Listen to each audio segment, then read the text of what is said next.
Chapter 693, Attempt. After putting down the fountain pen in his hand, Klein removed the spirit pendulum from his left wrist, holding it in one hand and letting it hang down over the paper in close proximity.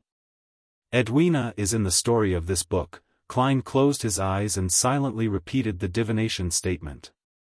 After he recited the statement, he opened his eyes and saw the topaz pendant spinning clockwise.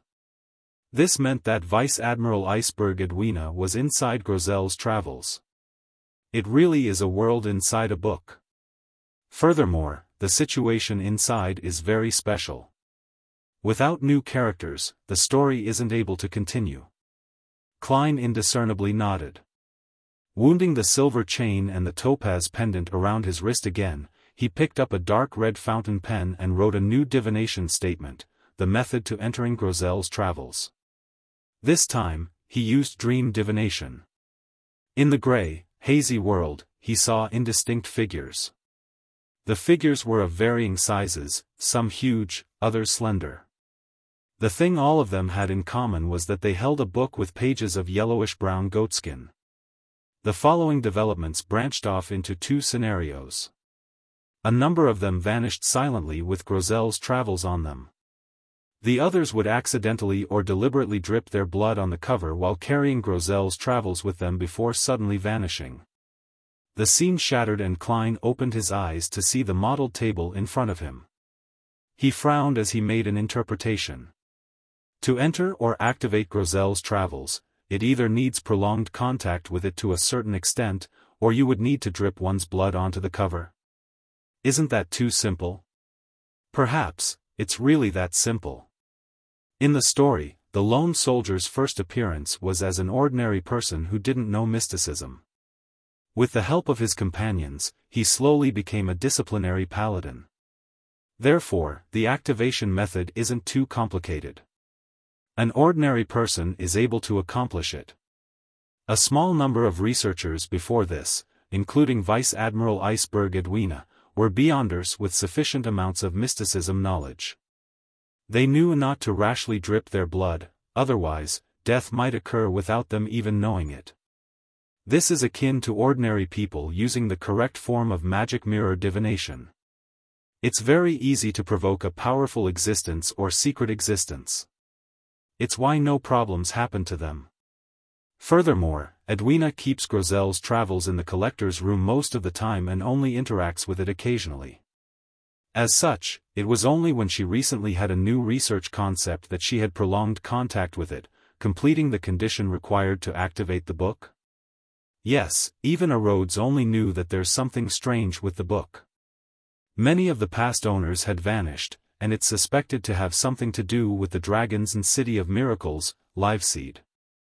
This means that Grozel's travels will interfere with its surroundings when being activated, therefore, most of the collectors in the past do not know of its problem and had no thoughts of studying it. The owners who disappeared likely aren't limited to the ones in the story. The others might have died for all kinds of reasons, failing to leave their names in the book. Klein focused again and made another divination, hoping to obtain the method to leave Grozel's travels.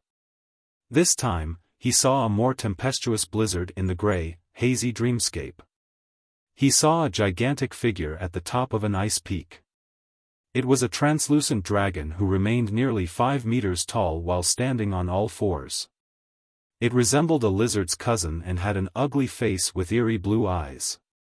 It had a thick, powerful tail and a pair of gigantic wings covered in a skin membrane on its back. It seemed to blot out the sky simply by spreading its wings.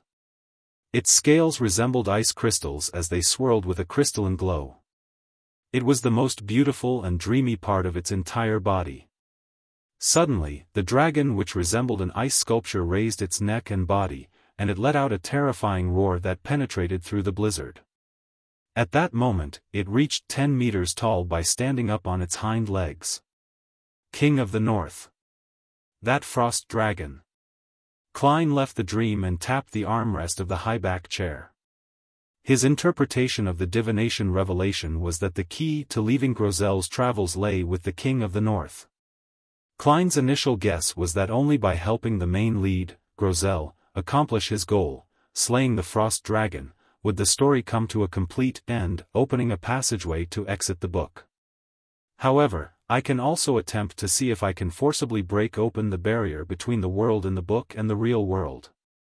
Klein relied on his rich experience to quickly come up with an attempt. He first picked up the Black Emperor card which was facing down, and he infused it into his spirit body. Suddenly, Klein's body was covered in black full-body armor. On his head was a heavy crown as his aura became majestic and dignified. It exuded an awe-inspiring vibe. Following that, he stirred the powers of the mysterious space above the gray fog to the limit, making them surge over like a tidal wave. Upon seeing this scene, Klein didn't hesitate to summon the Sea God Scepter from the junk pile before he infused his spirituality within. The blue gems on the end of the bone scepter lit up one after another, emitting a blinding luster. Countless silver bolts of lightning surfaced as they zapped about the grand palace as though they were forming a sea of lightning. Finally, Klein used the suppressive power and balance from the Black Emperor's loftiness to infuse the stirred powers into the lightning storm. Rumble. Thunder resonated above the gray fog and into the distance as thick bolts of lightning smote down, striking Grozel's travels. Blinding light enveloped the entire palace for a full 20 seconds. After everything was over, Klein looked at the target again and discovered the model table was in shambles. As for the dark brown leather book, it was completely unharmed.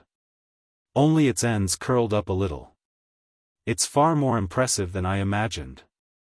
That's right, how can an item which can create a whole new book world be simple?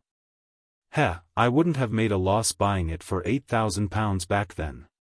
It can be used as a shield. It can definitely defend against attacks from saints.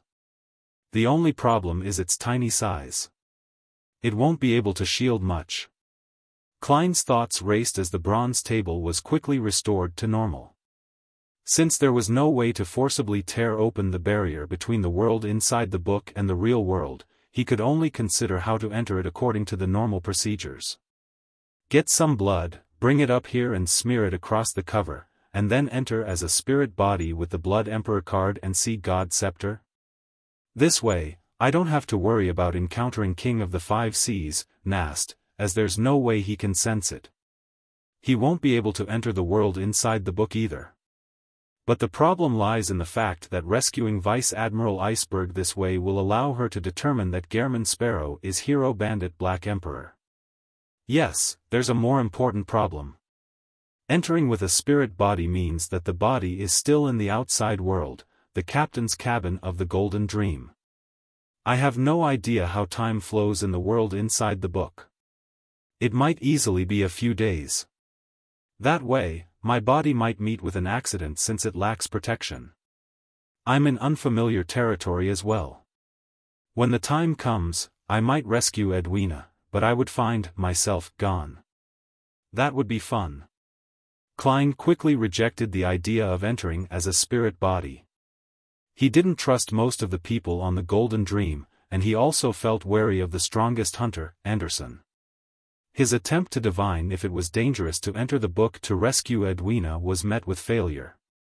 Klein thought deeply for a moment before returning to the real world. Then, he unhurriedly brought back Grozel's travels and removed the traces of the ritual.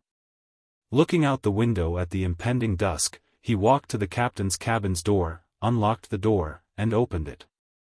Gourmet Brew Walls, singer Orpheus, and company were all outside. None of them had left. There were even sailors who peeked their heads out from the staircase. Any clues? Brew Walls blurted out his question, but he didn't hear his voice because everyone at the door was asking the same question. Klein swept his gaze and nodded. Instantly, he heard sighs of relief, then he saw all kinds of happy and excited expressions. If I were to vanish one day, who would act like that? Klein focused his thoughts and said to Danitz, I need an assistant. With that said, he turned to walk to the desk. All right. Danitz hurriedly followed and familiarly locked the door. Is there anything you need of me? He hurriedly asked. He looked as though he could already see his captain being rescued through his hard work. Klein stood by the desk and solemnly said, "What happens next will be very dangerous." "Very dangerous?" Danitz instinctively gritted his teeth. "You might vanish or even die immediately." Klein told him the worst possible outcome. Seeing how serious the madman, Gehrman Sparrow, was, Danitz instantly understood the gravity of the situation. His heart sank as he subconsciously became frantic. What does this have to do with rescuing Captain? It's directly related, Klein answered succinctly. Danitz's expression twisted as he fell silent for 2 seconds. What will happen if nothing is done? Your captain might be left there forever, or she might die in the next second, Klein said truthfully. Danitz turned agape as he closed his mouth in silence. His eyes turned adrift for a few seconds before they focused back on Gehrman Sparrow's face. Gritting his teeth, he said, "Let's begin." "Dog's hit," he softly cursed himself. Klein picked up the pen and paper on the table, scribbled a note, and folded it into a square before handing it to Danitz. "Put it into your pocket. Read it after you enter." "Enter?" Danitz asked, puzzled and clueless. As he spoke, he automatically took the paper slip and stuffed it into his trouser pocket. Klein didn't reply as he pointed at Grozel's travels. "Smear some of your blood on the book's cover." "This." As Danitz made a vague guess, he picked up the bronze dagger beside him and nodded heavily. "All right." Chapter 694, Burn upon Chanting. Danitz held the bronze dagger and sliced across the back of his left palm, but his hesitation prevented him from using much strength. He looked up and forced a smile. "Although I've been injured many times, pain still leaves me afraid." "Get to the point," Klein replied coldly. Danitz gave a hollow laugh. I'm just a little scared of pain." Just as he said that, he exerted strength with his right hand, slicing open a wound on the back of his hand with the bronze knife. The words he had said was apparently to divert his attention so that he could reconcile with the idea of pain. Blood quickly seeped out as Danitz immediately put down the dagger. He dabbed some blood on his right finger and smeared it across the dark brown cover of Grozel's travels. After finishing that, he held his breath, waiting for a change. Suddenly, he saw a snowflake the size of a goose feather. Strong winds howled by his ears, and immediately, a biting chill wildly drilled into his body. Although Danitz was mentally prepared, he was still alarmed. He instinctively looked around to confirm where he was. He realized that at some point in time he had left the captain's cabin of the Golden Dream. He found himself in a land of frost wrecked by a blizzard. Due to the extreme environment, he couldn't see into the distance at all. He couldn't even tell if he was on a mountain or on a flat plain. "I've really entered a strange world. Captain is here too?" Danitz held up his hand to block his face, afraid that the snow would get into his eyes. He calmed himself down and recalled Gehrman Sparrow's instructions. From his pocket, he hurriedly took out a piece of paper that had been folded into a square, and he carefully unfolded it. While doing this, he was especially afraid of any accidents that could lead to the paper tearing or being blown away. That would make him lose all hope, but thankfully, none of that happened. He saw the contents written by Gehrman Sparrow. "Recite the following honorific name in Hermes, but preferably in ancient Hermes, the fool that doesn't belong to this era. The mysterious ruler above the gray fog. The king of yellow and black who wields good luck. Burn this upon Chanting. This is a secret existence at the level of a deity?" Due to Vice Admiral Iceberg Edwina's strict education, Danitz wasn't illiterate when it came to mysticism.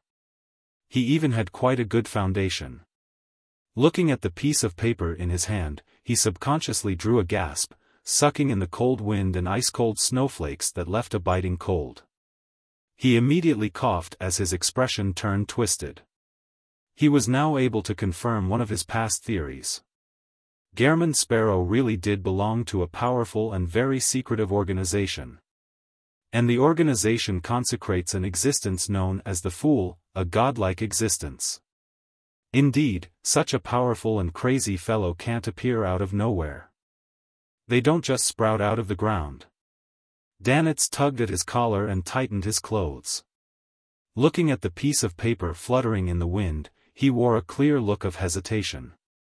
He knew very well how dangerous it was to recite the name of an unknown secret existence whose intentions were unknown. It could lead to an outcome more terrifying than death. Captain is also trapped here. Furthermore, there's no way of leaving.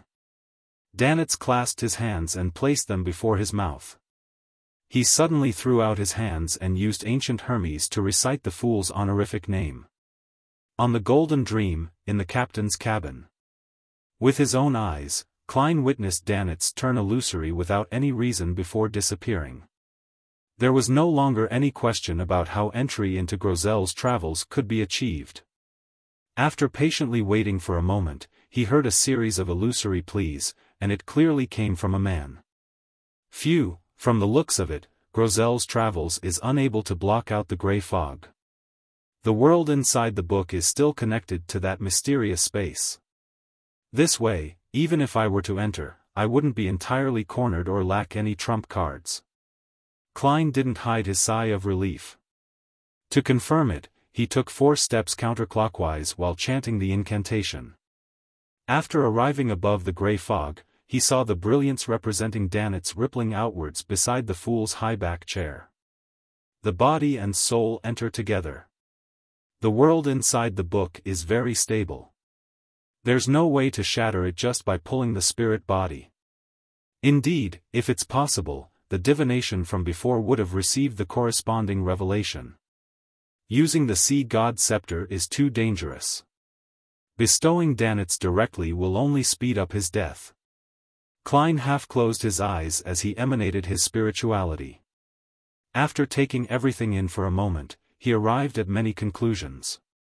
He didn't delay and returned to the real world immediately. Holding the bronze dagger, he wiped away Danitz's blood on it with a piece of paper. After folding a piece of paper and putting it into his pocket, he began to consider his next move.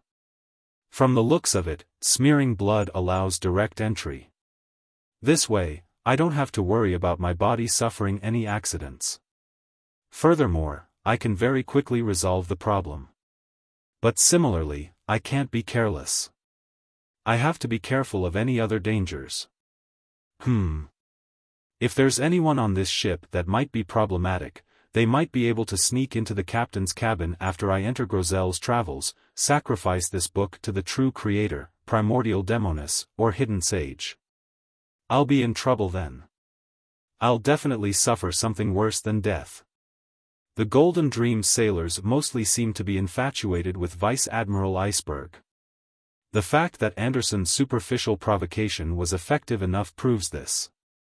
Therefore, telling them that this involves Vice Admiral Iceberg's life and getting them to watch each other so that no one enters, that will put me at ease.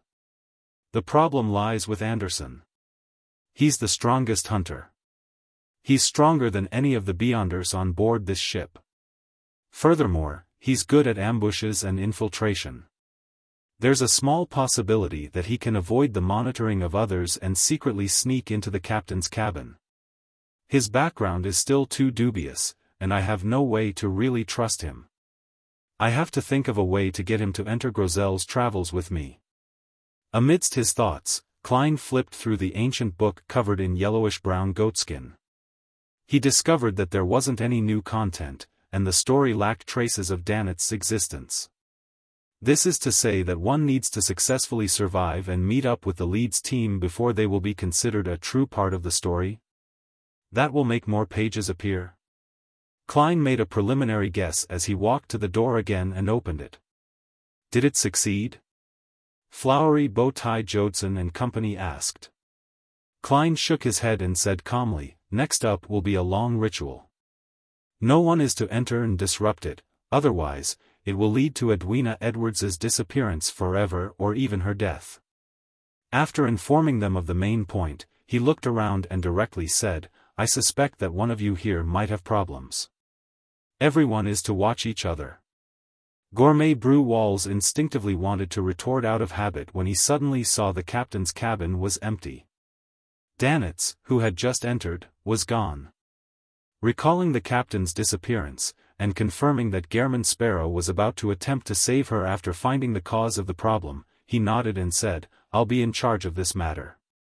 And they will also monitor me." Klein didn't harp on the topic. He then turned to look at Anderson Hood, who was leaning against a wall. "Come in."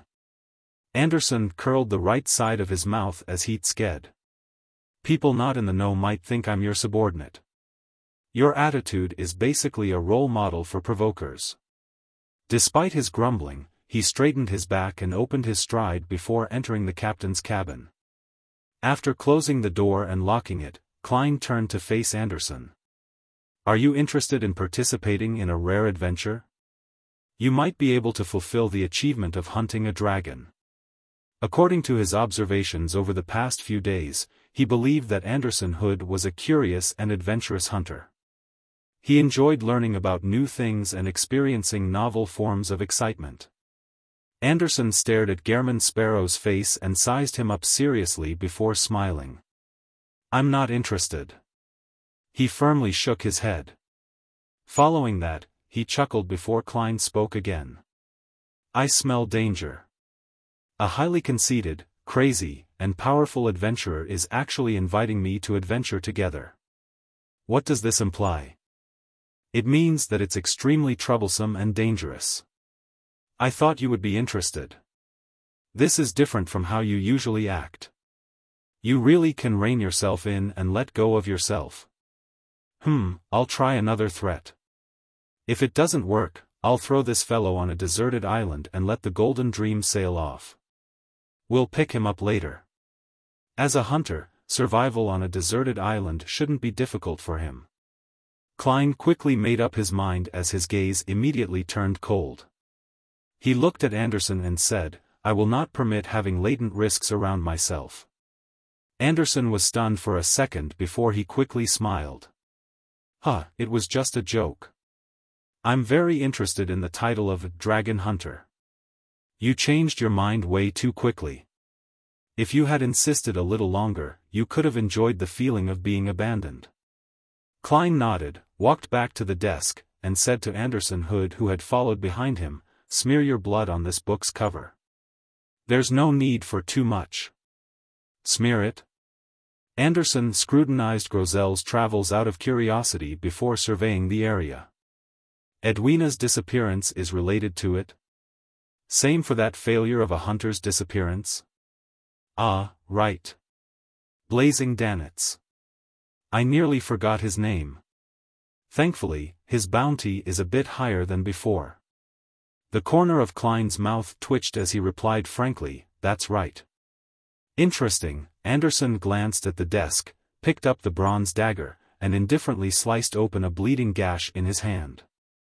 Right on the heels of that, he carefully put down the dagger and smeared the blood on the dark brown cover of Grozel's travels. After a few seconds of observation, just as Anderson was about to pick up the bronze dagger and wipe off the remnant blood on it, his vision was suddenly blanketed by a blizzard. Seeing Anderson disappear just like Danitz, Klein picked up another piece of paper and wiped away the blood on the dagger before folding it and putting it into his pocket. He wasn't sure if the trio would appear at the same location after entering the world inside the book. Therefore, he made preparations by having materials needed for dowsing rod seeking. After doing all of this, Klein held that dagger and streaked it across the back of his hand. His facial muscles twitched as he looked diagonally downwards. Only after a few seconds did he exert strength. His body shook slightly as his head turned to the side. The corners of his mouth couldn't help but open. When the blood flowed out, Klein, who was still holding the dagger, grabbed his cane and quickly smeared the red liquid over the ancient book's cover. After a short delay, Klein found himself amidst a white land of snow. Chapter 695, Stark contrast. Gales with icy fragments and goose feather-sized snowflakes blasted at Klein's face repeatedly. As he surveyed his surroundings, he couldn't help but tense up. He bent over slightly as he trembled. How cold! He nearly cursed out as he confirmed that he was in a land of ice and snow which had extremely low visibility. He originally imagined that the moist coldness of Baklan's winter was terrifying, but he now knew that absolute low temperatures and strong winds that were as sharp as blades were a deadly combination. Even though he had worn an additional sweater ahead of time, and his coat was thick and long, he still couldn't withstand the chill. He didn't wear sun brooch because the heat generated was psychological. It could be used to resist the influence of the intense chill for a short period of time, preventing his body from turning numb. But faced with an everlasting icy environment, it was equivalent to suicide. Heat at the psychological level made one's pores open up as though one was in summer. It would peel off the final layer of defense against low temperatures, and it would even proactively welcome it. Therefore, Klein threw the mystical item above the gray fog. He planned on using it only on certain special occasions. He couldn't afford to delay while in such harsh environments. After a preliminary observation of his surroundings, he immediately burned the blood on the bronze dagger and stuffed it into his pocket. Following that, Klein took out the adventurer's harmonica and blew into it. Amidst the howling winds, he failed to discover the appearance of Miss Messenger, Tinker Rionette, through the spirit vision he activated. Indeed, this place isn't connected to the spirit world. Or it should be said that this place has a unique spirit world for itself. From the looks of it, praying to see God would be useless. Only charms that point to the mysterious space above the gray fog would tear through the barrier. Here comes the problem. As a believer of the God of knowledge and wisdom, Edwina knows the true God's honorific name. Why didn't she seek his help? Or did she try to no avail? Yes. Not every deity will personally reply to their believers. Many a time, they seem to provide feedback based on certain laws. You probably can't find a second secret existence like me who takes on jobs like myself. Klein gave a self-deprecating laugh and made a preliminary judgment. He then put away his harmonica, took out the paper slip with Danitz's blood, and he wrapped it at the end of his cane. Danitz's location. Klein softly said as he began using dowsing rod seeking. Then, according to the outcome, he traversed across the thick snow, and he quickly tore through the frosty winds under the gloomy sky. From time to time, he would carry out a divination and adjust his bearings. After all, Danitz wouldn't wait in his original spot, as he would end up as an ice sculpture by doing so. About 10 minutes later, Klein discovered a scarlet flame. Phew! He exhaled before taking a few steps forward to identify his target. It was indeed Danitz. This famous pirate wore rather thin clothes. He wrapped his arms around himself as he walked forward with a lost expression. However, he didn't seem to be that cold. This was because scarlet fire ravens were circling around him. They were boiling the snow and blocking out the winds, bringing about a spring-like warmth. In such times, Klein especially admired a pyromaniac. Although a magician had the same ability to summon flames, it was an offensive ability that couldn't be maintained. It could only be used for a split moment. To rely on it to warm himself, he needed to constantly cast it, tiring himself out quickly. As for flame controlling, it depended on existing flames or ignitable materials. Both of them were extremely lacking in this world of ice. As he saw the fire ravens soaring into the air, Klein sped up his pace and approached. Danitz jumped in fright when he sensed someone approaching. When he saw who the newcomer was, he immediately heaved a sigh of relief. Then, with an odd expression, he forced a smile. There's no stars to be seen here. Getting lost is inevitable. Klein ignored what he said as he directly asked, "Have you burned it?" "I did." Danitz hurriedly nodded, his entire being effusing with indescribable fear. Klein observed Danitz for a few seconds and, after confirming that he wasn't lying, produced the polite smile of Gehrman Sparrow. "Remember. Chanting his honorific name makes you his believer. Danitz's expression twisted as he forced a smile which looked worse than crying. I don't want to change my faith. I have no intention of believing in an unknown existence of dubious origins. He inwardly roared crazily but didn't say a word. He suspected that any retort he makes would lead to him being buried in the snow by the madman. Klein wore a smile that had hints of madness. He added with a calm tone, remember, keep it a secret. Once divulged, you and your captain will both die. What has this got to do with Captain? Danitz blurted out. Klein maintained his previous expression as he smiled at Danitz. Guess? Danitz gaped his mouth. With the reason known, all he could do was give a hollow chuckle. Do I look like someone who can't keep secrets? Klein nodded. As he took out the paper slip with Anderson's blood, he chuckled and said to Danitz, believe in him. Serve him. Perhaps one day, you will become a blessed like me. When the time comes, your name will spread across the 5 seas. You will be in no way inferior to a pirate admiral. As he spoke, he planned on adding a gesture as the fool's believer, but sadly, he realized that he didn't have such a gesture. All he could do was console himself.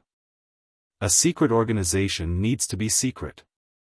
Doing all these kinds of superficial actions is meaningless. Mr. Hanged Man was right. No way inferior to a pirate admiral. Danitz's eyes suddenly lit up. Since I've already chanted the honorific name of this secret existence, there's really no way to avoid it from a mysticism point of view. I might as well take this opportunity. He instantly had many thoughts, having even named his future child. If it wasn't for Gehrman Sparrow's persona, I would have directly said that you would have the reputation and strength that matches Vice Admiral Iceberg when the time comes. Of course, whether she likes you will be a whole other matter. According to my observations, you stand little chance. The partner Edwina wishes to have is someone who can study and improve alongside her, someone who can discuss all kinds of knowledge. Klein mumbled as he used dowsing rod seeking again. Anderson Hood's location. He came in too. Danitz was first taken aback before he asked in surprise. Klein finished chanting the statement, released his cane, and determined the direction in which it fell. He then nodded and said, I'm worried if he stays outside. So you're also wary of Anderson Hood? Danitz couldn't hide his smile as he echoed, that's right. He's the kind of person who smiles on the surface but will stab you in the back once you turn around. His reputation in the Fog Sea is terrible. There are no pirates that like him. He even deliberately tried to sully you, making us be wary of you, to view you with animosity. If pirates were to like him, it would only mean that his title as strongest hunter isn't substantial. I heard Anderson's provocations. Klein didn't reply. He picked up his cane and proceeded through the blizzard. Danitz followed closely behind, using fire ravens to scatter the snow and block out the cold, so that they too didn't need to freeze. Not bad. Quite sensible. At that moment, Klein once again experienced the benefits of having a servant, to have someone hold an umbrella during a rainy day, and someone to provide warmth in a blizzard. In the white vastness, the two appeared like black dots, trudging through the snow. They proceeded forward for nearly 20 minutes before arriving at the location where the dowsing pointed to. He isn't here. Danitz surveyed the area and failed to find any traces of Anderson Hood. He didn't have any doubts about Gehrman Sparrow's dowsing rod seeking, because he was the last person to be found with it. Klein frowned as he activated his spirit vision and enhanced his spiritual perception. Suddenly, he sensed something. He prodded forward with his cane, causing the snow in front of him to collapse. The collapse revealed a cave. Inside it were dark rocks that were reflecting the light from a fire. Klein crouched down. In his vision, he discovered that the cave extended into a narrow passage. And at the end of the passage was a bunch of glowing red rocks. Strange underground plants were slowly burning as Anderson Hood sat beside it. He was leisurely roasting an animal that resembled a rabbit. The fragrance of the fats and the warmth it brought were emanating out, drilling into Klein's and Danitz's noses. "You guys are finally here? Want to give it a try? There's actually a strange rabbit around here that can live in such ice and snow." Anderson bent down, looking towards the entrance as though he was greeting companions on a camping trip with him. Although he didn't say anything provocative, I really wished to beat him up. Klein entered the cave with a stoic expression. He came close to the fire and experienced the long-awaited bliss. Danitz followed in tow. He looked at the fire which was roasting a rabbit and then at the fire ravens beside him before silently dispelling them. "How did you find this cave?" Danitz asked in disgruntlement, unwilling to admit his inferiority, but his body betrayed him by leaning closer to the fire. Anderson turned the rabbit which was impaled with his pitch-black sword, and he shot Danitz a glance. First lesson of being a hunter. Observe your surroundings. Be familiar with your surroundings. Make use of your surroundings. Danitz's expression immediately froze. Anderson looked at Gehrman Sparrow and chuckled. "It's a cave I blasted open. How is it? It's not bad, right? I controlled my strength perfectly." As he spoke, he took a whiff of the air and said, "How fragrant. The roasting seems to be done.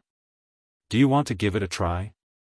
Although I didn't bring any spices, there's rock salt here. It will just be a little astringent. Are you sure you can eat this? If it's a beyonder creature, you might lose control with just one bite," Danitz said with a tsk. Anderson glanced at him. Second lesson of being a hunter. Distinguish what can and cannot be eaten in the wilderness. He carefully reached out his hand, pulled off a leg, and stuffed it into his mouth as he ate it with relish. Klein was just about to say something when he suddenly felt a wanton aura approach from afar.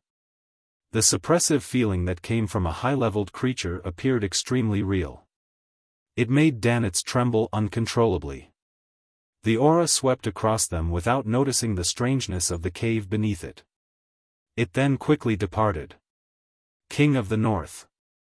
The title flashed across Klein's mind. Chapter 696, Giant Guardian. As the tyrannical aura flew past, high in the sky, Anderson's chewing came to a sudden halt. It was only when the entity was a distance away did he swallow the remaining rabbit meat. He looked up at Gehrman Sparrow. "That was the dragon you were talking about?" Klein nodded slightly, confirming Anderson's guess. The corners of Anderson's mouth slowly curled up, revealing an expression as though he was at a loss on whether to laugh or cry. "I thought you were talking about a mature or adolescent dragon. The one that just flew past. I probably won't be able to become a dragon hunter. Dragon feces perhaps." The tyrannical feeling that the King of the North exudes is indeed a little terrifying. Compared to the pieced-together monster which made hair grow without restraint on the future, it's a lot stronger. Perhaps, it's a sequence 4, at the level of a demigod. Klein calmly made a judgment without revealing any hints of panic or horror. He clearly remembered that Grozel's travels had clearly indicated that the female pirate had managed to succeed in escaping from the King of the North's attack before meeting up with the team led by the main lead, Grozel. And Edwina Edwards clearly wasn't a demigod. She was a sequence 5 of the reader pathway. Furthermore, as she was suddenly swallowed by the book, certain mystical items and sealed artifacts that she didn't permanently keep on her person were left in the captain's cabin. The tools she had that were useful to her were probably limited to 1 or 2. Under such a situation, she was able to defend against the King of the North and survive. Having just advanced, and having adjusted his inventory, Klein believed that it wouldn't faze him too much. Furthermore, he was still connected to the gray fog. He could use the Sea God Scepter to produce a response. This was also why Klein dared to enter directly after confirming that Danitz was in an ordinary state during his prayer. Yes, the King of the North doesn't seem like a demigod from a normal pathway. According to Vice Admiral Iceberg, it's a rampager who gathers frost-related beyonder characteristics, and it can match a demigod in certain domains but would have flaws in other aspects. Edwina, Anderson, and me, along with the beyonders of the main lead's team, we wouldn't be helpless. If all else fails, I can still use the Sea God Scepter. I don't believe that this book can defend against items above the gray fog. If it could, it would have shown it long ago. Standing beside the fire, Klein looked down at Anderson and grinned. Are you afraid? Anderson was taken aback as he immediately beamed. Not at all. You seem to be very confident. After saying that, he looked at Danitz, who was still trembling and trying hard to compose himself, before Tsking. Do you know what's the most important thing for a man? Danitz had just taken a deep breath. He was stunned by what he heard as he held his right index finger and middle finger together, pointing to his crotch with uncertainty. Anderson blinked before he roared with laughter. Bastard, you really are a crude pirate. Huh, I wanted to say something, but... Huh, I can't remember it. Oh right, I wanted to say courage. Courage is the most important thing for a man. Look at you. The dragon hasn't even attacked, and you're almost hugging your head and begging for mercy. Danitz's face instantly flushed red as he glared at Anderson. You weren't acting like this back at Toskarter. Klein couldn't help but lampoon. Danitz was just about to make it clear that he was only influenced by the high-level creature when he suddenly recalled what was just said. His expression was immediately restored to normal as he casually replied, I can't compare with dragon feces at all. Anderson's smile froze as he coughed lightly. As though nothing had happened, he yanked off a rabbit's leg and handed it over to Gehrman Sparrow. Want a bite? Klein remained silent for a few seconds before he slowly shook his head. This is a strange world. Before confirming that there aren't any problems, it's best not to eat anything here. Perhaps it might be a piece of rabbit meat that will make you stay here forever. Anderson moved the roasted rabbit's leg to his nose before slowly putting it down. Following that, his face collapsed. Why didn't you say so earlier? Klein calmly replied, I just thought of this problem. Anderson's expression turned twisted as he lowered his head. He quickly bit down on his roasted rabbit leg. Aren't you afraid that something really bad will happen? The strongest hunter's actions alarmed Danitz. Anderson laughed helplessly. I've already eaten one earlier. I've already digested it by now. Since there's no way of turning back, I might as well focus on enjoying it. Klein and Danitz were momentarily at a loss for words. After Anderson finished gnawing on the rabbit's leg, he deliberated and asked, Are you really not eating? We have no idea how much time we'll be spending here.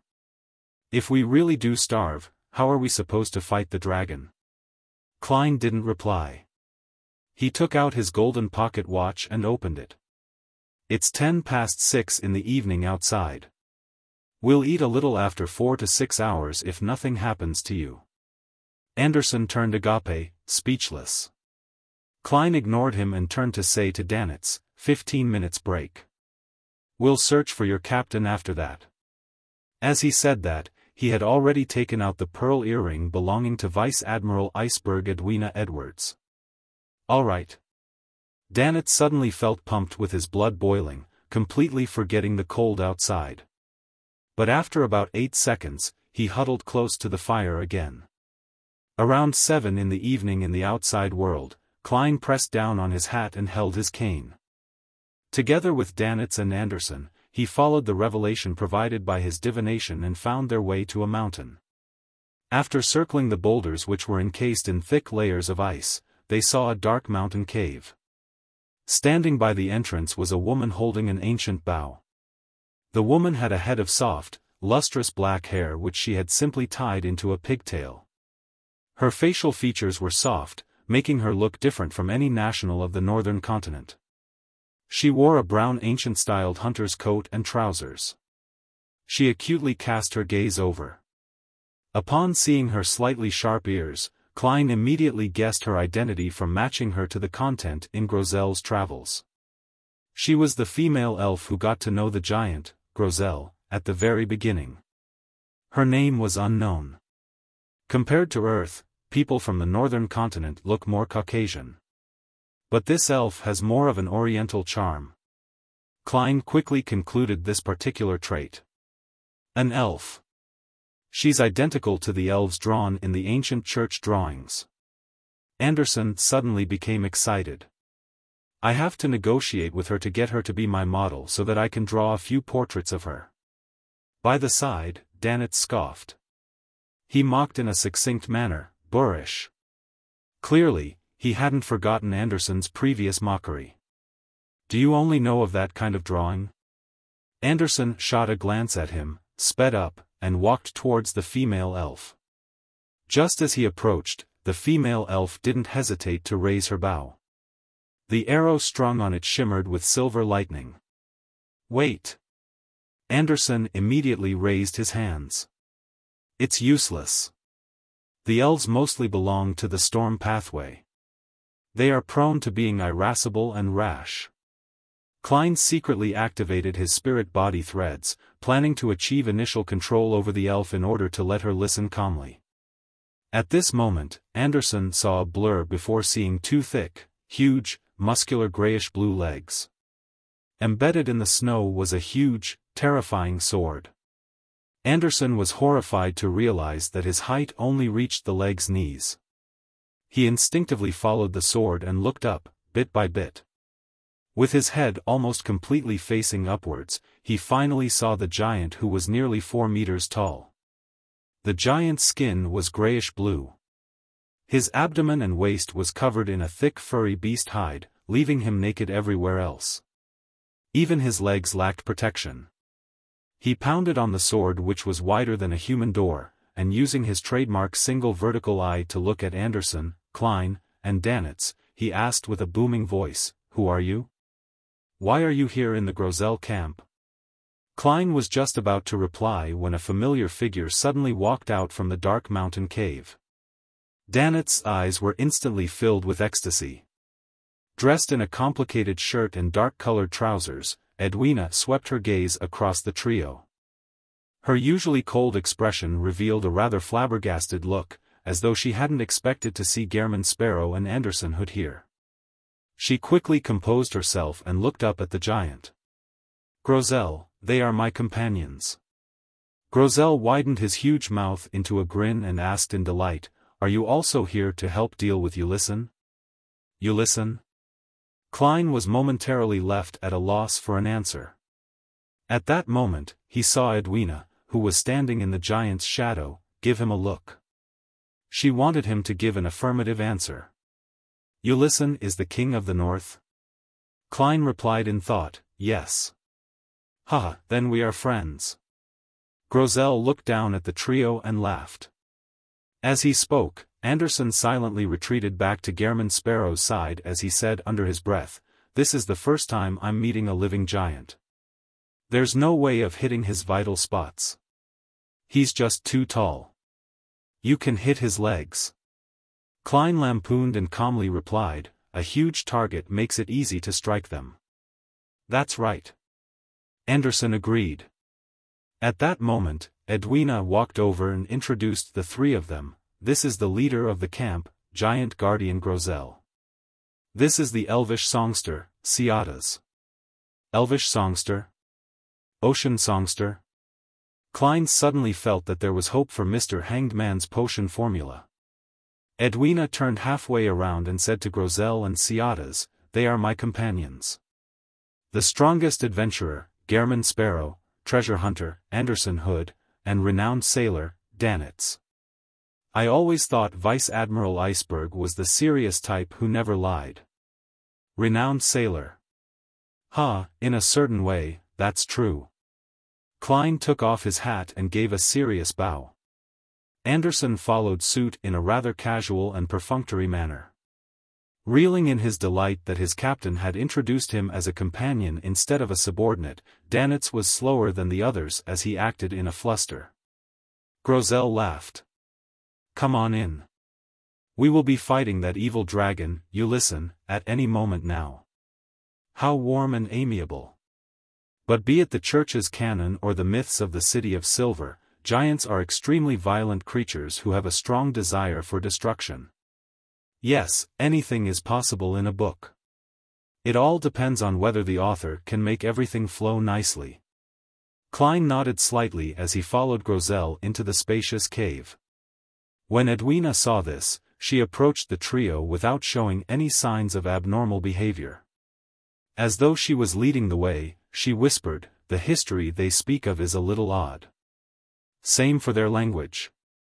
Regardless of the language they speak, all of us can understand it." Chapter 697, Stories Progress. Everyone can understand each other regardless of the language used? Klein skipped over Edwina's first sentence and focused his attention on the second sentence that didn't seem too problematic. Although this was the book world created by Grosel's travels, everything was possible, but there were certain details that still revealed problems. To Klein, he wasn't too caught up with how that they could understand each other, but the kind of method that resulted in the comprehension. This world incorporates something akin to the rule of language comprehension, or does it have a conscious residing high above everyone else, helping in the real-time translation work, just like what I do at the tarot gatherings? If it were the former, targets who don't understand Jotun will only hear an unfamiliar language, but they would understand the meaning. If it were the latter, it will be them hearing a language they're familiar with. As he knew many ancient and supernatural languages, Klein was unable to figure out the situation immediately. He slowed down his footsteps and walked alongside Danitz. He asked while suppressing his voice, "Can you tell what language Grosel was using when he was speaking?" Danitz was taken aback for a second. He recalled and said, "It's a language which sounds a little familiar yet unfamiliar, but I was able to understand everything." The supernatural languages he knew were ancient Hermes, followed by Elvish. He was only a beginner in Jotun. Yes, it's something like the rule of language comprehension. It's comprehension at the level of the mind. This means that the entire book world's fundamental rules can be different from the outside world. It's a setting that it comes with, but the changes don't seem capable of exceeding certain limits. This point remains suspect and requires verification. After all, I can't eliminate the existence of someone like the Fool, someone who completely interprets the communication via the mind. Edwina is indeed sharp and good at observing. The problem she discovered leads straight to this book world's essence. Amidst his thoughts, Klein unhurriedly entered the huge, dark cave. As for the history described by the members of the main lead's team, he wasn't the least bit surprised. He even looked forward to hearing the details. Klein long knew that the various churches and the northern continent's countries had consciously attempted to destroy or conceal information, to hide the true history of the fourth epoch, third epoch, and even the second epoch. What people knew as common knowledge actually differed from the people who used to live in those eras. This was also one of the reasons why Klein took on the risk to enter the book world. Inside the spacious and windy cave, a bonfire scattered its light and heat on three humanoid figures. One of them was a middle-aged man in an extremely Spartan white robe. He had wrinkles but didn't appear old. He had his back to the fire as he faced the stone wall with his eyes closed, focused on his prayers.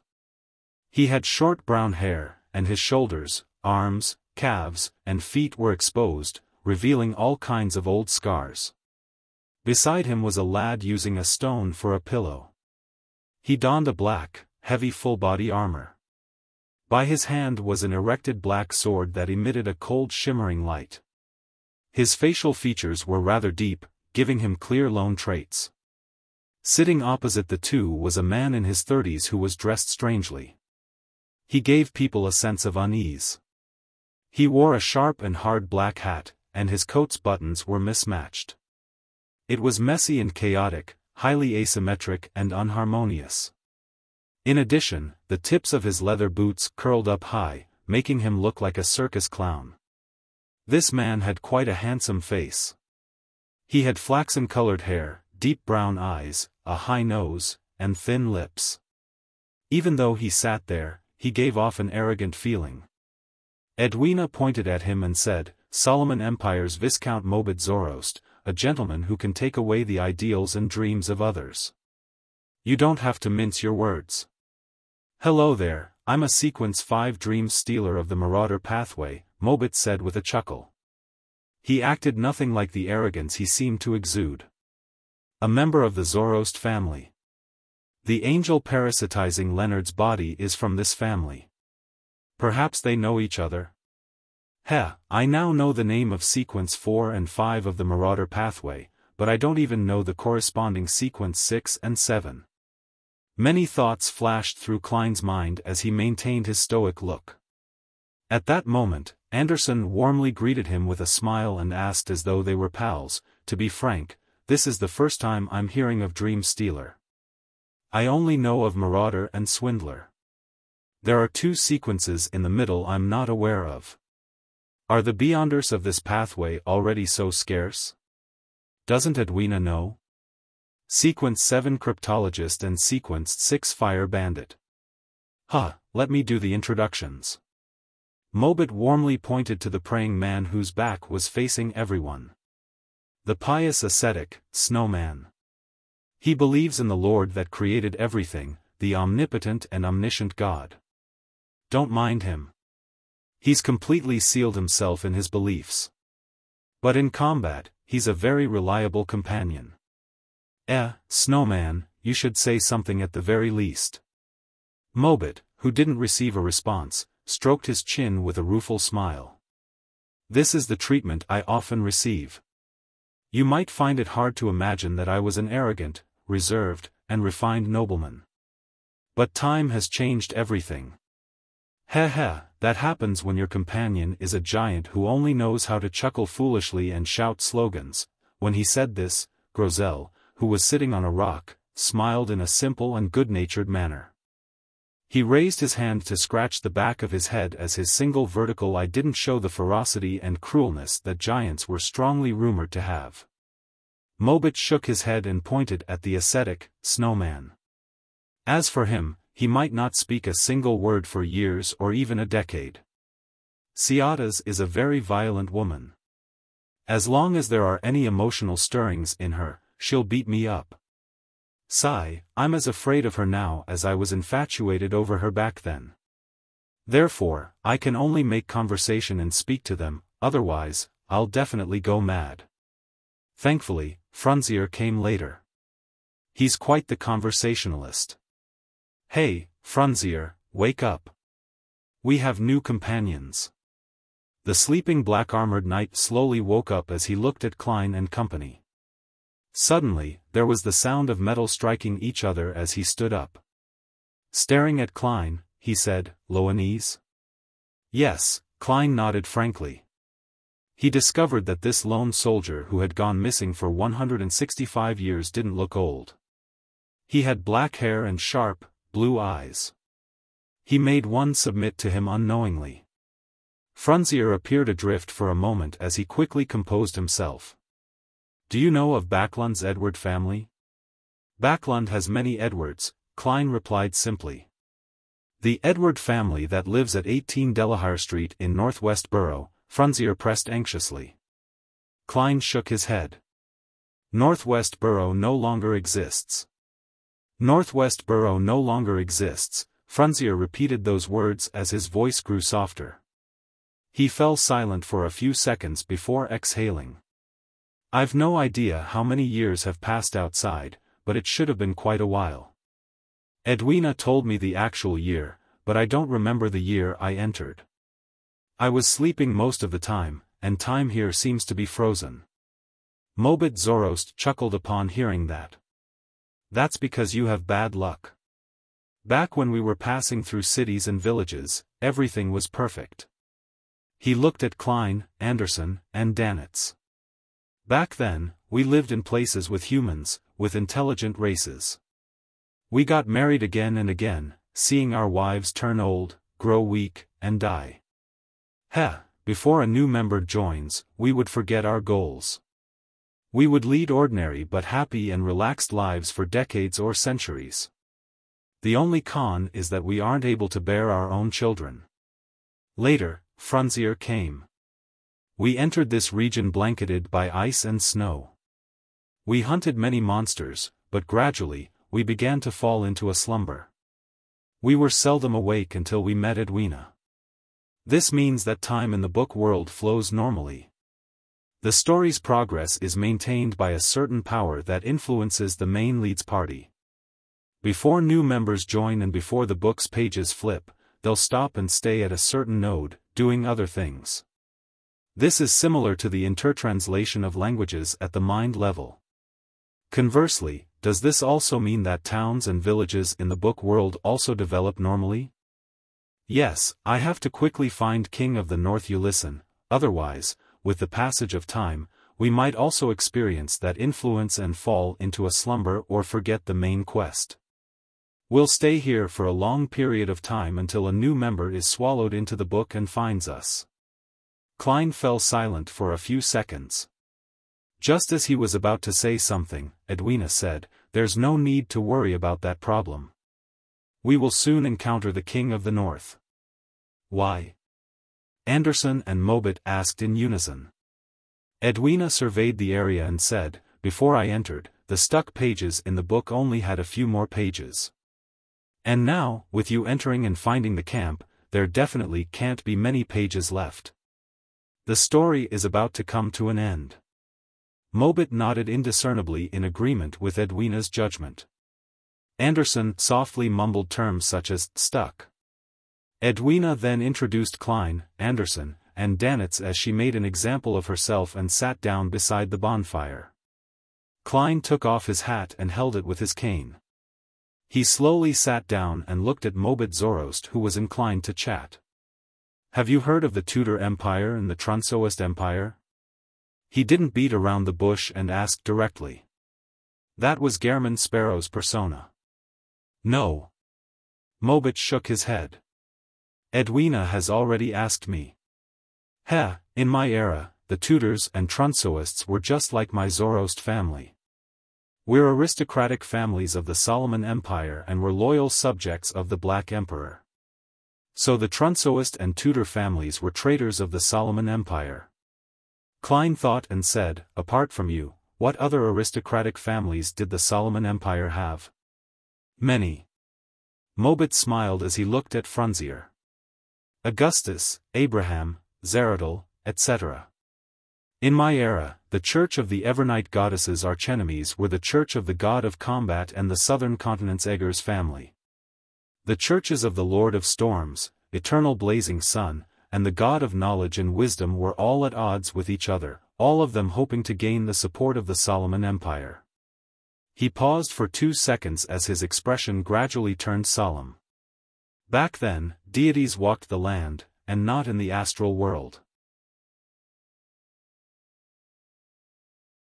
Chapter 698, Fifth King of Angels. Deities walked the land, and not in the astral world. In the early Fourth Epoch, during the era of the Solomon Empire, there was no distinguishing between the worlds of myth and reality. Deities directly walked the land without the need for a descent. This is somewhat similar to the Second Epoch as written in the City of Silver's books. The Giant King's court and other locations are separated by a door in the real world. They just needed to pass through it and return the same way. Mortals and deities mixed together in the chaos and darkness. Also, the astral world really does correspond to deities. After hearing Viscount Mobit Zoroast's description, Klein instantly began connecting the dots. He subconsciously swept a glance at Grozel, as this giant was very likely someone who had experienced the history of the Second Epoch.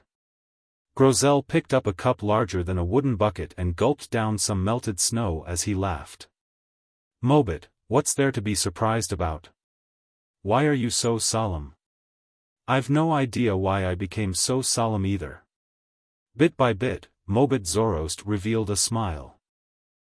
It might be something very normal for us, but in their eyes, it's terrifying and unbelievable.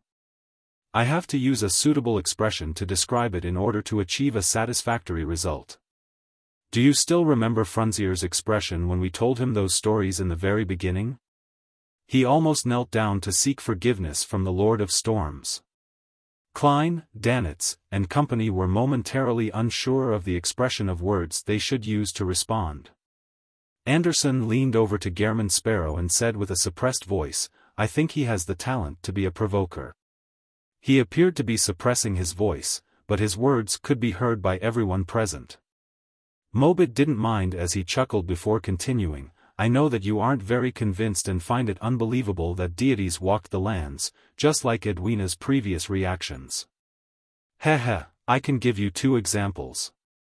The Chasm of Storm on Pasu Island and the Tenebrous Heaven in the Amantha Mountain Range were the divine kingdoms of the Lord of Storms and Evernight. They were divine kingdoms located on land. They were divine kingdoms separated from the real world by a mere illusory door. Pasu Island? Isn't that where the holy altar of the Church of Storms is? The Amantha Mountain Range.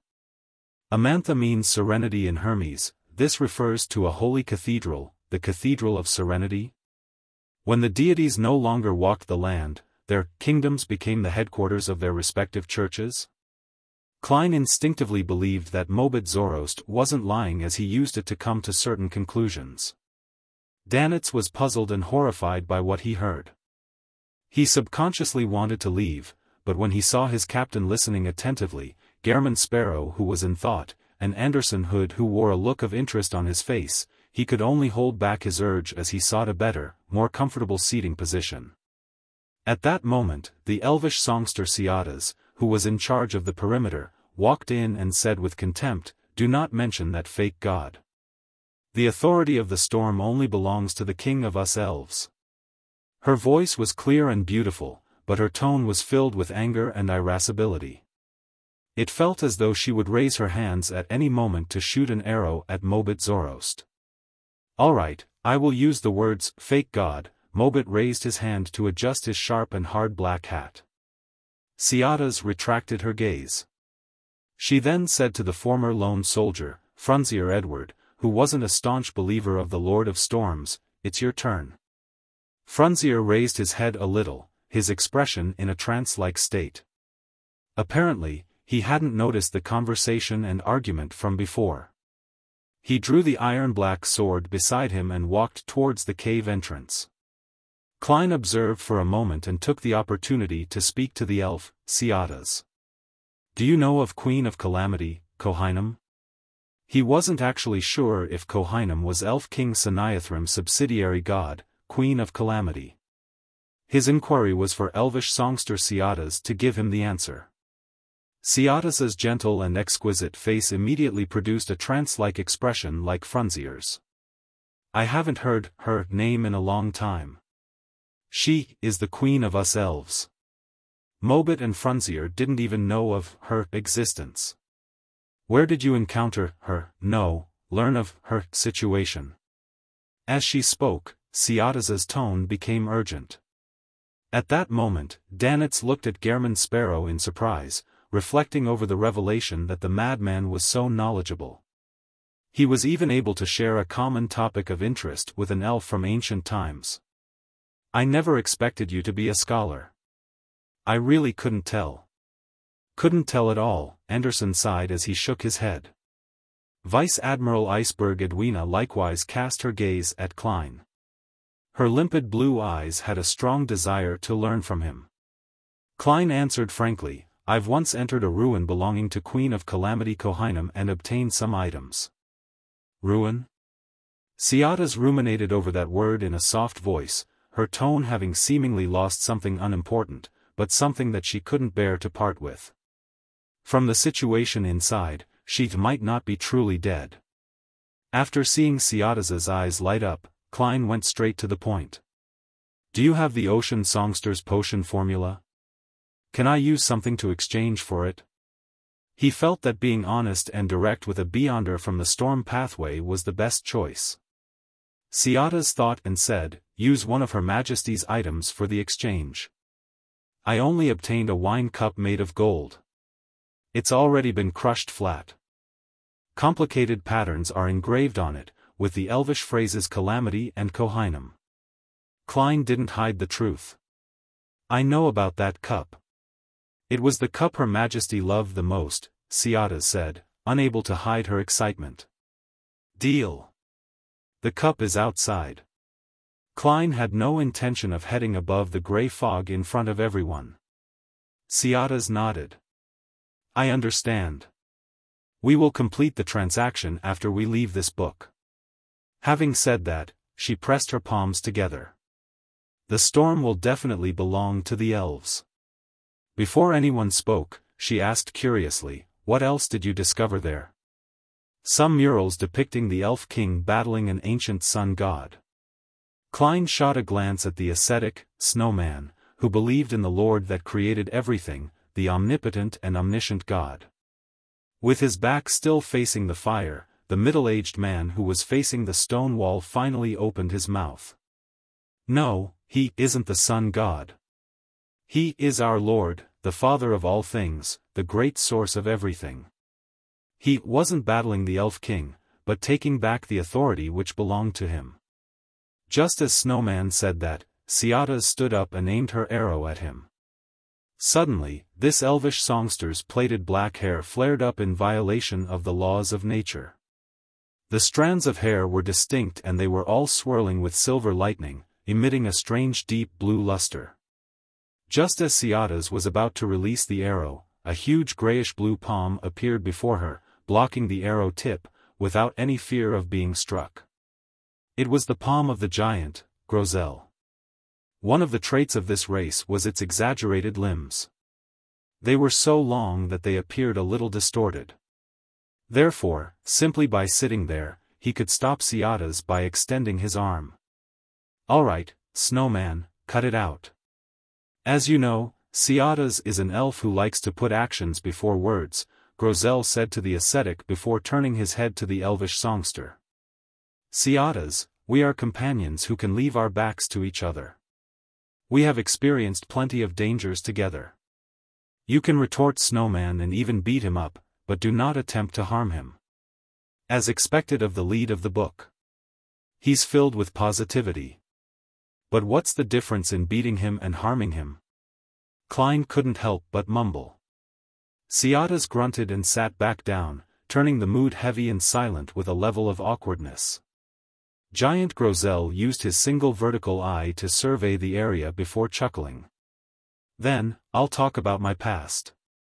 Before entering this book, I lived in the Giant King's court.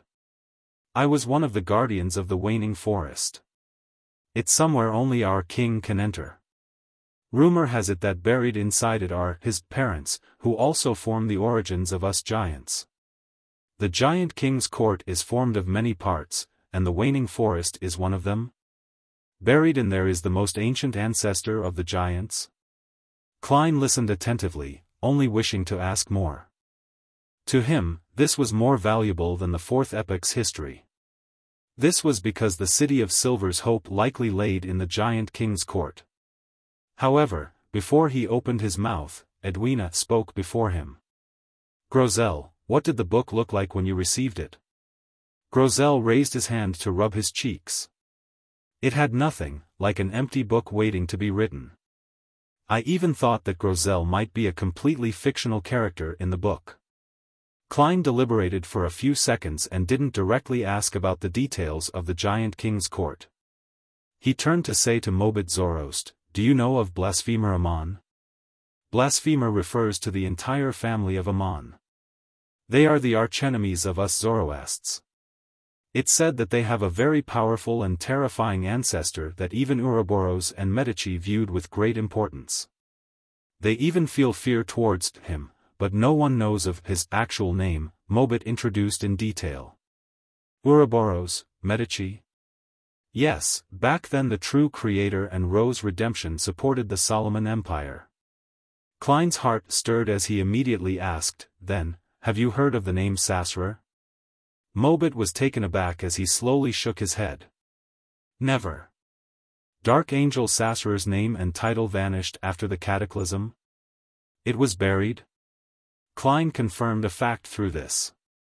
At that moment, Snowman, who was facing the stone wall, said with a deep voice, "Sasrer is the dark angel, the leader of the kings of angels, the one closest to the Lord. I was waiting for your answer." Klein cast his gaze on the ascetic and asked in a deep voice, "Apart from him, Ouroboros, Medici, and Amon, what other kings of angels are there? You don't have to say out all their names." Klein was afraid that it would result in unnecessary reactions, just like the Repenter in Afternoon Town. Edwina, Anderson, and Danitz were at a loss from the very beginning.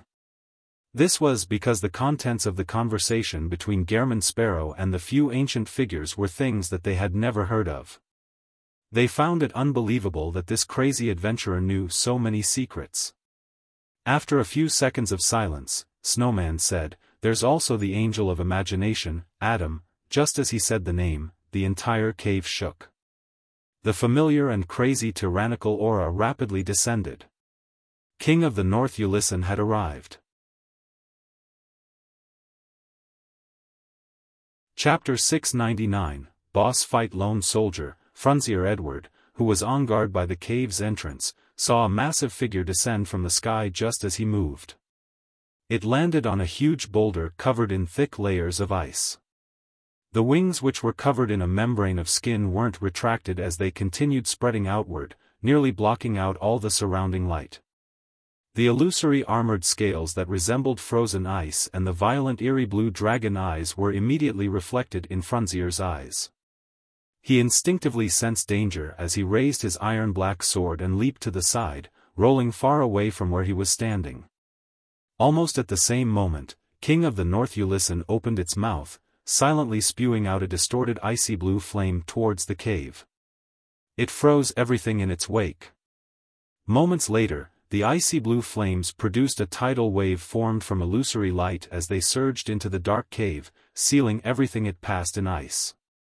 The words, "Angel of Imagination, Adam," were still flashing across Klein's mind as he couldn't help but recall Emperor Rosel's description of the Twilight Hermit Order. Their mission was to revive the original creator, and they had a high sequence beyonder of the spectator pathway among their ranks, or even the uniqueness. The means in which they summoned the members was through a true dream that connected the eastern and western ends of the continent. Furthermore, it had the characteristic of being detected upon being mentioned.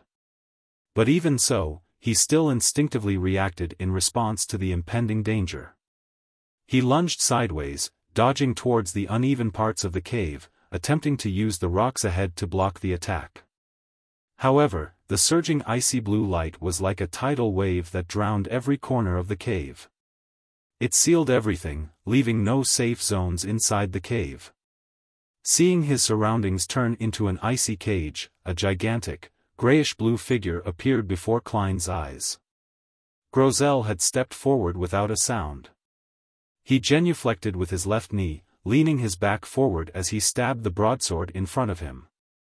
Light that resembled the dawn of light bloomed as illusory walls formed to the left and right of Grosel, protecting everyone behind them.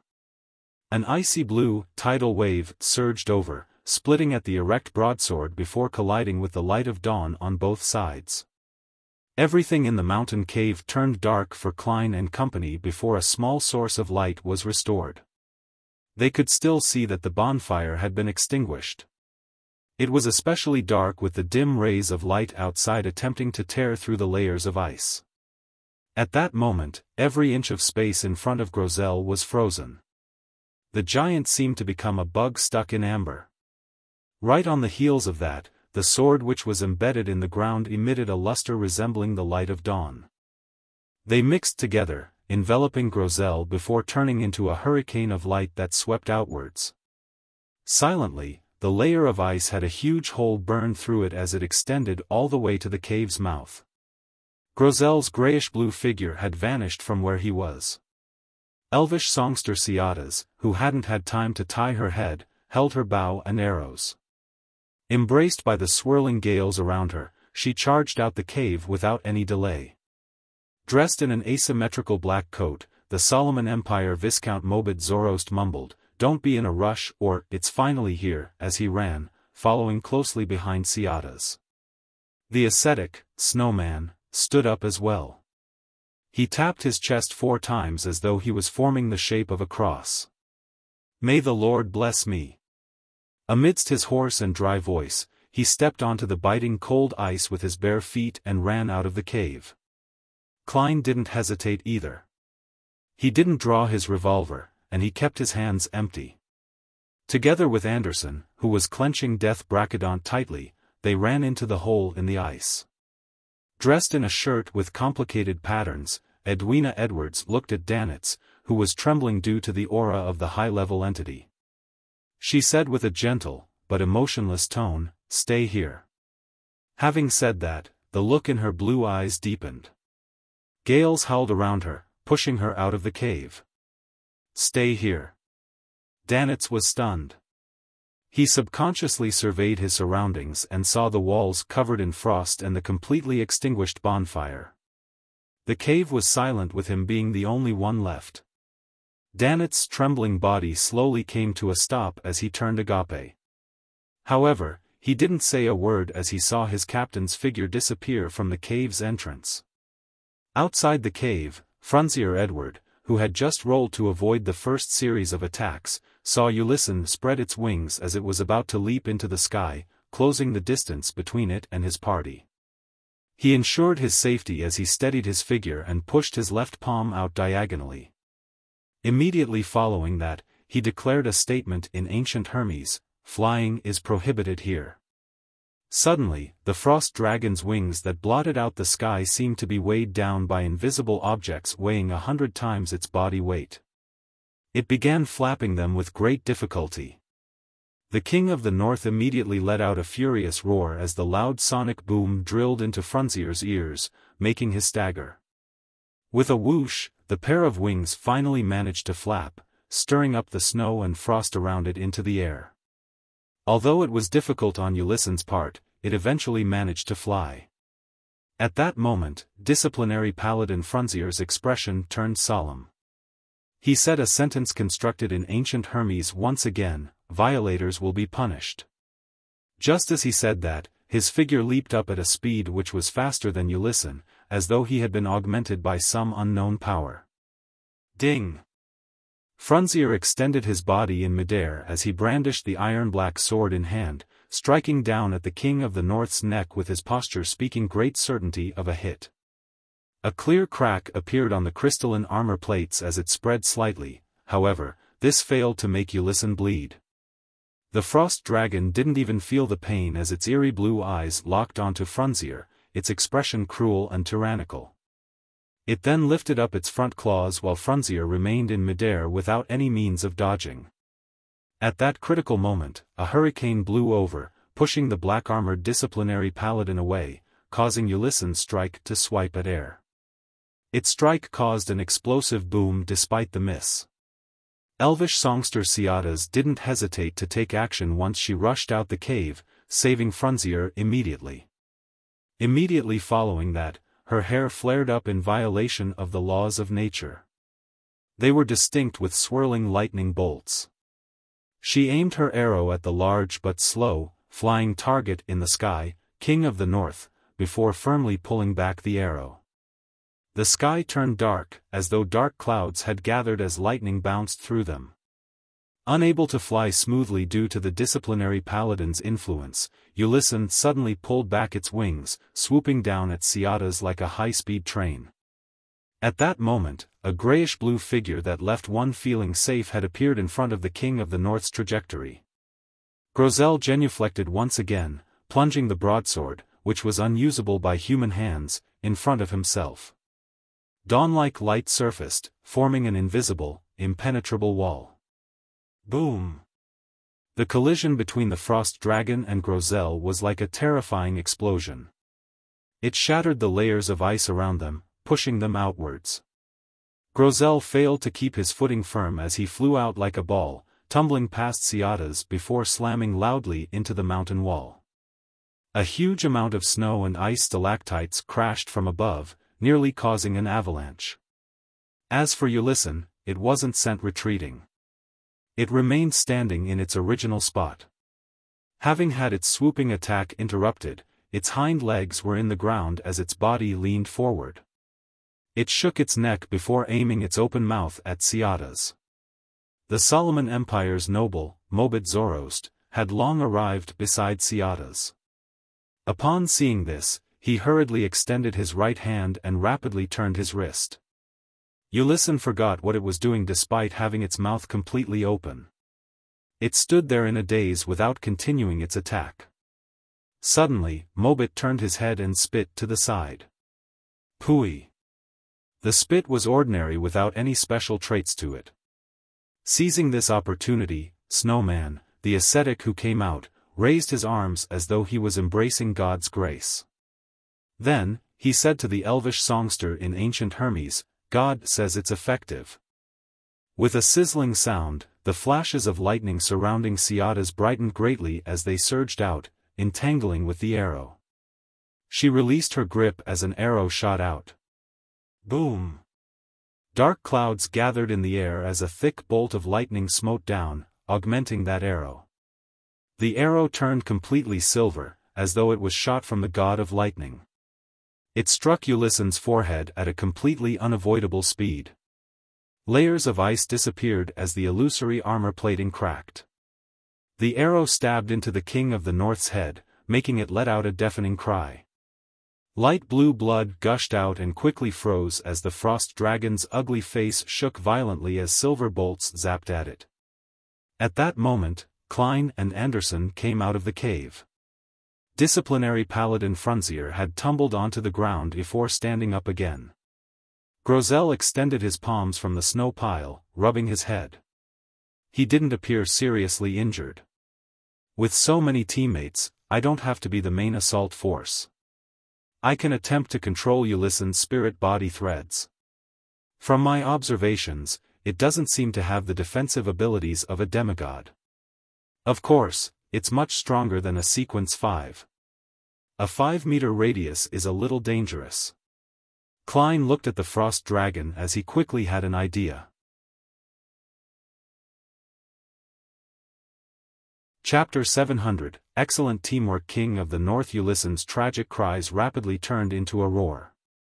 Following that, a snowstorm engulfed the area outside the cave, reducing the visibility to less than 5 meters. Howling gales swept up dense goose feathers as they covered every inch of space. Meanwhile, an icy blue halo rapidly extended outwards, clinging close to the ground. It left frozen ice everywhere in its wake as it passed. Klein, who had his vision and hearing affected by the blizzard, instantly had the corresponding scene surface in his mind. He hurriedly bent his knees and kicked his heels, jumping high up, allowing the icy blue halo to sweep underneath him. As for Mobit Zoroast, who wasn't adept at combat, he was already too close to the icy blue halo when he noticed it. He didn't have the time to jump up. At that moment, he was hoisted up by his shoulders as the bottom of his feet had a tempestuous hurricane lift him up into the air. With this combination, he instantly flew up into the sky, avoiding the outcome of being frozen. Mobit turned his head and, without surprise, saw the deadpan Xiaoda's. This elvish songster could only muster up strong winds to glide forward due to the law forbidding flight.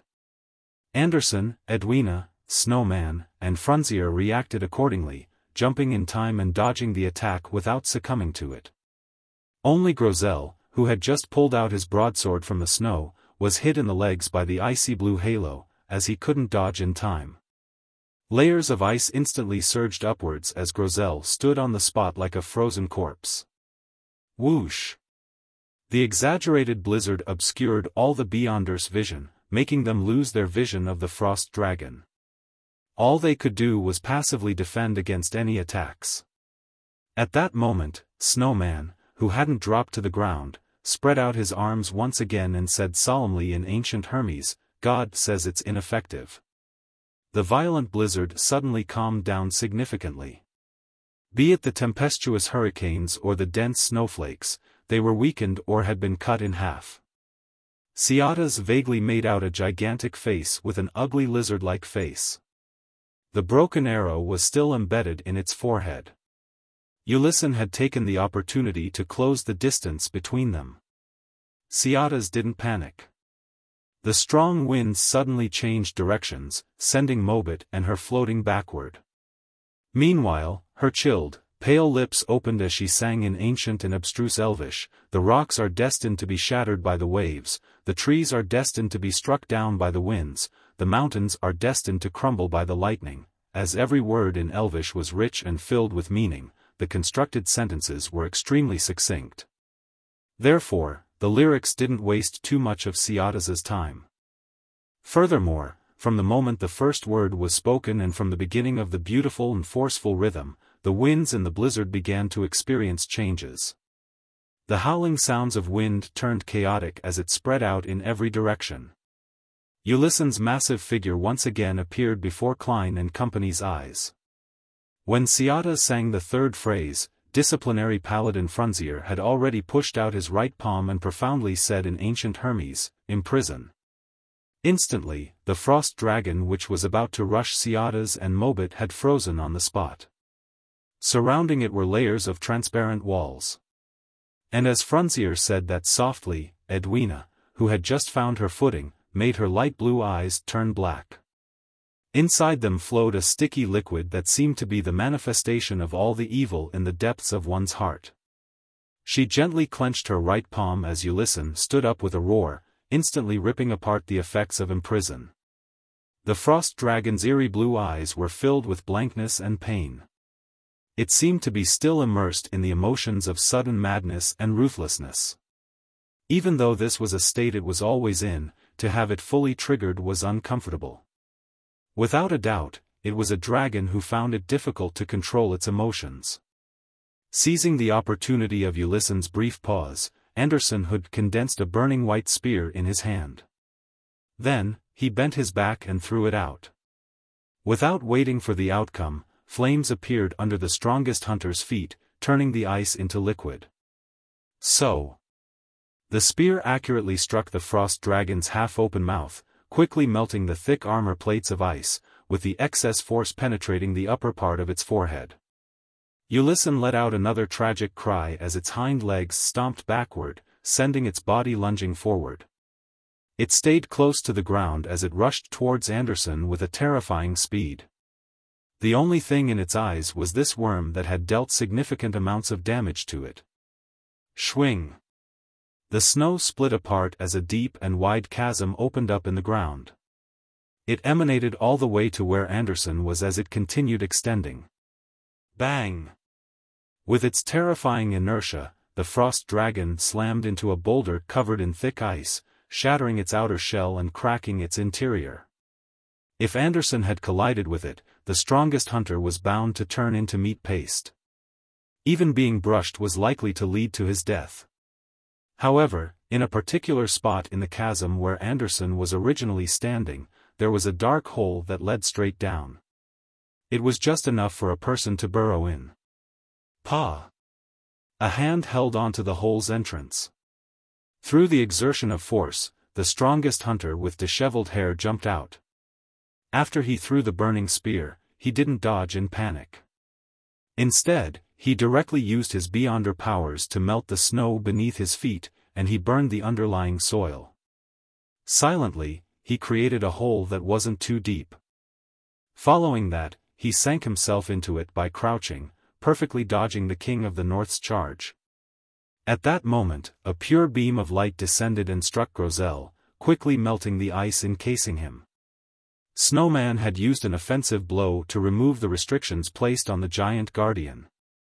With the explosive light of dawn, Grosel raised his broadsword and charged to the frost dragon with wide strides before cleaving down wildly. Bang! Bang! Bang! Grosel was only a meter shorter than Ulysson's non-humanoid form. His strength was equally ridiculous.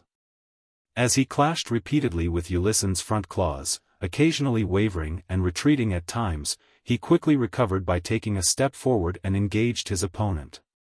With the giant guardian occupying the frost dragon's attention, the others reacted accordingly with relative composure. Snowman maintained his spread arms as a sun-like halo appeared around him. It quickly spread outwards, warming up all his companions and giving them immense courage. Furthermore, he carefully ensured that it avoided the King of the North. Not far from him, Xiaota's hair flared up as she drew her bowstring. She shot out arrows that appeared to be formed by wind blades or lightning. Due to the massive target, every single one of her arrows had hit her target. Furthermore, all of the arrows struck the same spot, the frost dragon's shoulder. Mobit Zoroast worked with Grozel, occasionally stealing the thoughts the King of the North had and was about to execute, making it pause briefly. At other times, he would attempt to steal its powers, but in the few times he didn't have any success.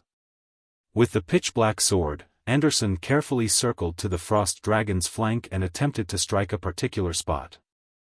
Disciplinary Paladin Frunzier brandished his iron-black sword, using Prohibition and Imprison to aid Grozel's brawl with the frost dragon. Without his restraints, even if the giant was a guardian, he would have long been sent flying, suffering from a fatal stomp or the spewing of breath.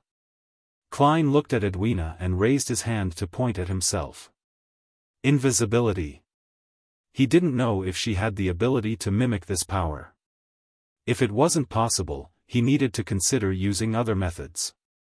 Edwina didn't ask why, as her light blue and limpid eyes immediately reflected Gehrman Sparrow's body, which lost its color and turned transparent.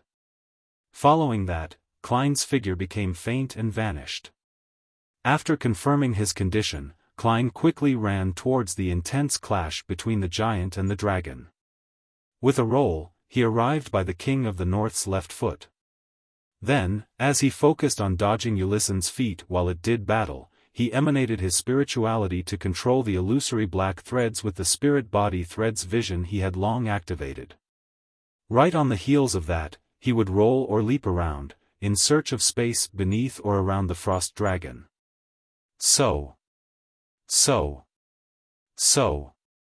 Silver lightning arrows and pure azure wind blades landed in a small region, shattering the armor plates of ice, tearing apart the resilient skin.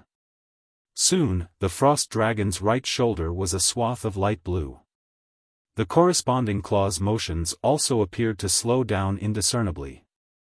Disciplinary Paladin Frunzier acutely noticed this point. As he dodged the icy blue breath, he pointed in that direction and declared in ancient Hermes, "Death." With a bursting sound, the blue blood flowing from Ulysson's right shoulder instantly dried up, and the tear allowed its translucent bones to be seen.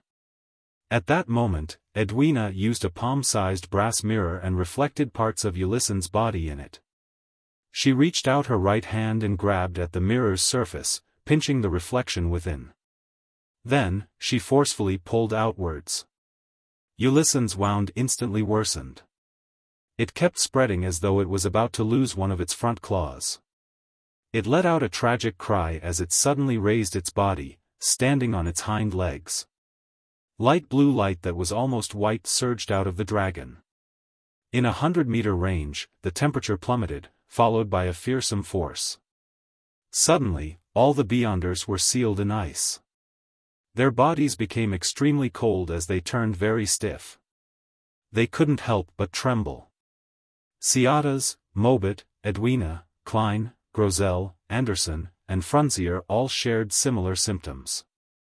The only one who barely maintained his mobility was the ascetic, Snowman, thanks to withstanding the training of being frozen countless times. He maintained his spread arms, half-closed his eyes, and solemnly said, "God loves everyone."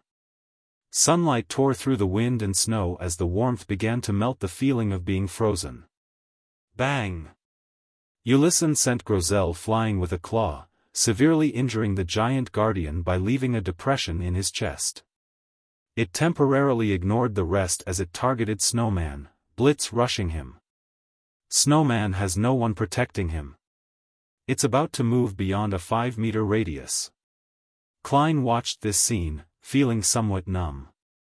He had the urge of running into the cave to pray to himself before using the sea god scepter above the gray fog to respond. At that moment, a scarlet fireball appeared beside the ascetic before the frost dragon arrived. Then, it exploded without any reservations, sending him flying. It was from the strongest hunter, Anderson. At that moment, Edwina had produced a fireball in her hand and threw it at Ulyssen's back, but she failed to hit it. She was creating a passageway for Klein to phase over with the fire. She had learned from Danitz of this ability Gehrman Sparrow had. Chapter 701 Giants Never Retreat. Ulyssen arrived at Snowman's location, but he failed to hit anything. It slid past, leaving behind a deep chasm. Behind it, fireballs exploded afterward, producing bursts one after another. Klein's somewhat stiff figure flashed about thanks to the fire. The King of the North didn't manage to open up a gap from him as the 5 meters was maintained. By the time Ulyssen came to a stop, Klein, who was still invisible, suddenly sensed something amiss. A corresponding scene appeared in his mind. He lunged forward as he clung close to the ground and appeared underneath the frost dragon. Meanwhile, Ulyssen's thick and powerful tail had swung over, lashing it towards the nearby Ciatas and Mobit. Whoosh! With a loud crack, Mobit was sent flying as he dodged the frost dragon's tail. As for Ciatas, she failed to keep up. Although she had the aid of the gales to retreat and reduce the force, she had been struck in the side. The strike shattered the thick illusory scales that surfaced over her body while her ribs fractured. She was also thrown out, but thanks to the wind, she didn't fall too hard onto the snow. If it were Mobit or Anderson, this strike would have instantly killed them. Thankfully, the storm pathway had the corresponding illusory scales to protect her. Furthermore, every sequence advancement brought about corresponding improvements. Ciatas was only heavily injured, but she didn't lose consciousness. She didn't even completely lose her mobility. At that moment, Ulyssen's neck moved as it widened its mouth, spewing out a light blue beam of light. The beam of light swept past Snowman, freezing him into an ice sculpture. Edwina, Frunzier, and Anderson were blocked by the huge dragon's body. They couldn't help him in time with the use of their other Beyonder powers because of the distance. Bang! The frost dragon leaped up a little and turned around. When it hit the ground again, it left a slight tremor. At that moment in time, it was clearly in a terrible state. The crack on its right shoulder was abnormally nasty. Although the frozen light blue liquid barely stopped the wound from worsening, its corresponding claw was nearly maimed and could hardly be used. Many of the illusory scales on its body had shattered and abnormally dimmed. It was as though they had lost large amounts of vitality. Regardless, it had severely injured and restrained 3 of its opponents. The situation was much better than before, especially with Grosel being seriously injured. It was no longer caught up in battle and could now attack as it wished. Upon seeing this scene, Edwina's light blue eyes turned black again. Sticky vile thoughts slowly flowed. She suddenly clenched her right palm, causing Ulyssen to raise its head in a roar. It was in excruciating pain as light blue liquid flowed from the corner of its eyes and mouth. At that moment, the only thought on the frost dragon's mind was to purge the emotional disturbance from its spirit body. Taking the opportunity, Edwina's eyes lit up and turned extremely pure. The light of dawn around her had quickly materialized into a sword. She wanted to play the role of a guardian to fend off the King of the North. She believed that Gehrman Sparrow definitely had his reasons for staying by Ulyssen's side while being invisible. All he needed was time. At that moment, a figure enveloped in the original light of dawn had charged at the frost dragon. It was none other than the giant, Grosel. His chest had sunk in. His grayish-blue skin was pale, and the broadsword in his hand had web-like cracks. However, he still bravely faced his enemy. Grosel cleaved at his target like he was burning up his life, emitting light and warmth. Giants never retreat. Amidst his roar, Grosel parried the frost dragon's repeated blows, and he managed to dodge the ice-blue breath in time due to its maimed front claw. Imprison. Frunzier ran over and began to restrict the King of the North's actions. Edwina also worked in tandem with him. Once Ulyssen's rage allowed it to escape the restraints, she triggered its emotions again, allowing the restriction to continue and prevent the charge from happening again. At this moment, Anderson switched between throwing burning white spears and fireballs. Again and again, he dealt severe damage to the frost dragon. After Mobit managed to catch his breath, he continued stealing its thoughts or powers, stopping the frost dragon's attacks. Ulyssen attempted to spread its wings a second time. It flew into the air a second time, sending snow flying, but with Frunzier adding another flight restriction, it could only give up when it sensed the difficulty in doing so. Klein, who kept switching positions by its feet, gained a deeper control of its spirit body threads.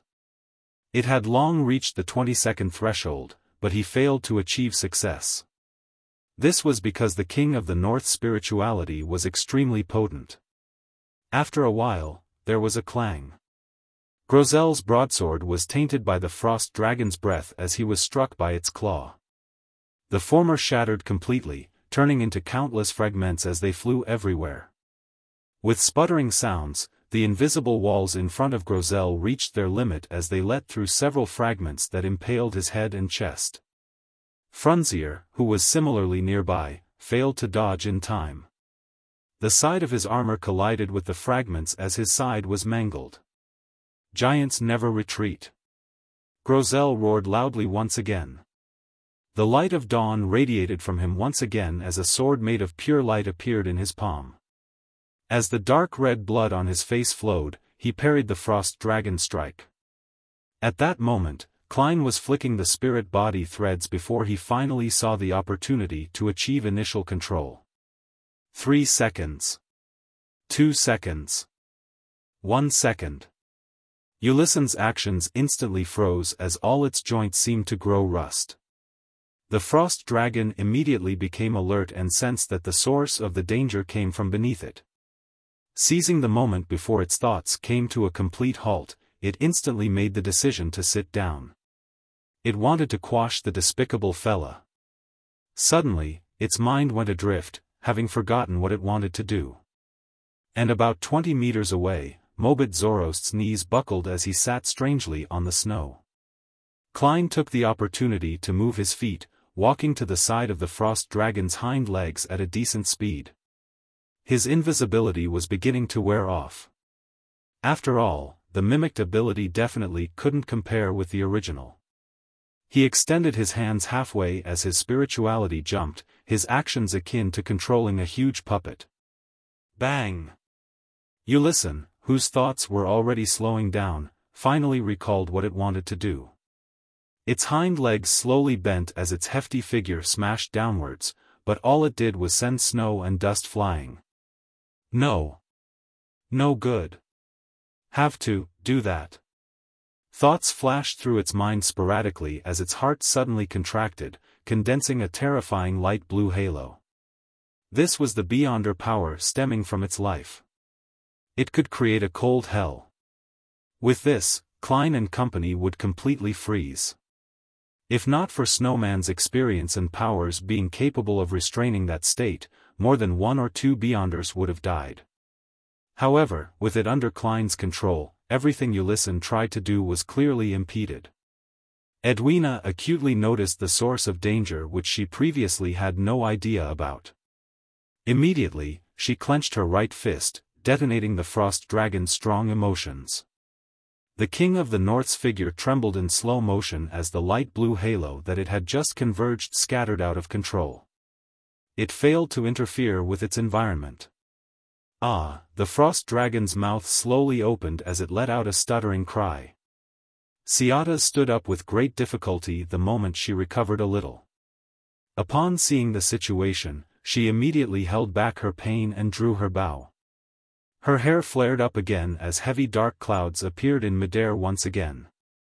2 different silver bolts of lightning added radiance to each other as they surged onto the bow, forming a terrifying arrow that swirled with a bolt of lightning. Ciata's face twisted as she released the arrow. The silver bolt of lightning instantly penetrated Ulyssen's chest with a whoosh, tearing open a ghastly wound. Flame spewed and lightning bolts sparked inside its wound, causing greater damage. At that moment, Anderson's eyes lit up. A blazing white flame enveloped his body as he transformed into a stream of light, accurately shooting straight for the wound. Pitch-black marks rapidly surfaced on the frost dragon's abdomen as though someone was scribbling over it. Ulyssen's thoughts weren't as slow due to the intense stimulation. As it struggled to flap its wings, it soared up into the sky.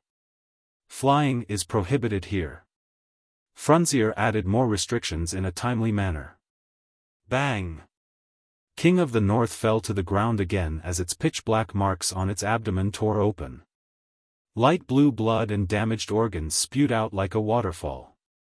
Anderson took the opportunity to jump away from the dragon's body. The flames over his body had extinguished as a transparent layer of ice covered him. Cold. It's really cold. He held Death Brachydont as he stiffly jumped away. His body was constantly trembling. Klein, who had nearly allowed the frost dragon to escape his binding, achieved initial control again. He made Ulyssen's thoughts of making everyone present die with it slow down as it suffered from theft and explosions. Its long neck slowly looked up as it let out a slow whimper as its body collapsed bit by bit. During this process, Klein didn't attempt to stop Ciata's and company's continued attacks. He knew very well that to turn the frost dragon into a marionette needed far more than 5 minutes. There were too many accidents that could happen in that span of time. Frunzier stood straight while panting. With the side of his body mangled, he pushed forward his swordless palm and declared in ancient Hermes, "Death." Ulyssen's body trembled as it collapsed to the ground like a small mountain made of ice. Light blue light that was nearly white was released from its body as its flesh and body quickly disintegrated. Soon, the gigantic dragon corpse turned into a snow-laden heavy door that swung outwards. Without anyone mentioning it, all the Beyonders present knew that it was a door leading to the outside world. Finally. Success, Grosel laughed out loud as his voice grew softer. Thud. His nearly 4-meter-tall figure fell forward as he held himself up with a knee. Following that, the light of dawn around him scattered as his aura was almost immediately gone. Grosel. Ciata's and company went over with great difficulty or great speed. Grosel looked around him slowly, clenching his fist as he gave a good-natured laugh. We succeeded. Giants never retreat. His head with the single vertical eye drooped down when his voice came to a halt.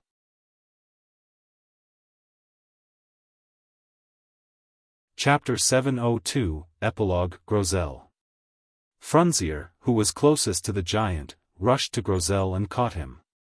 Then, he slowly released his grip and stood up, as though he had just experienced a confusing dream.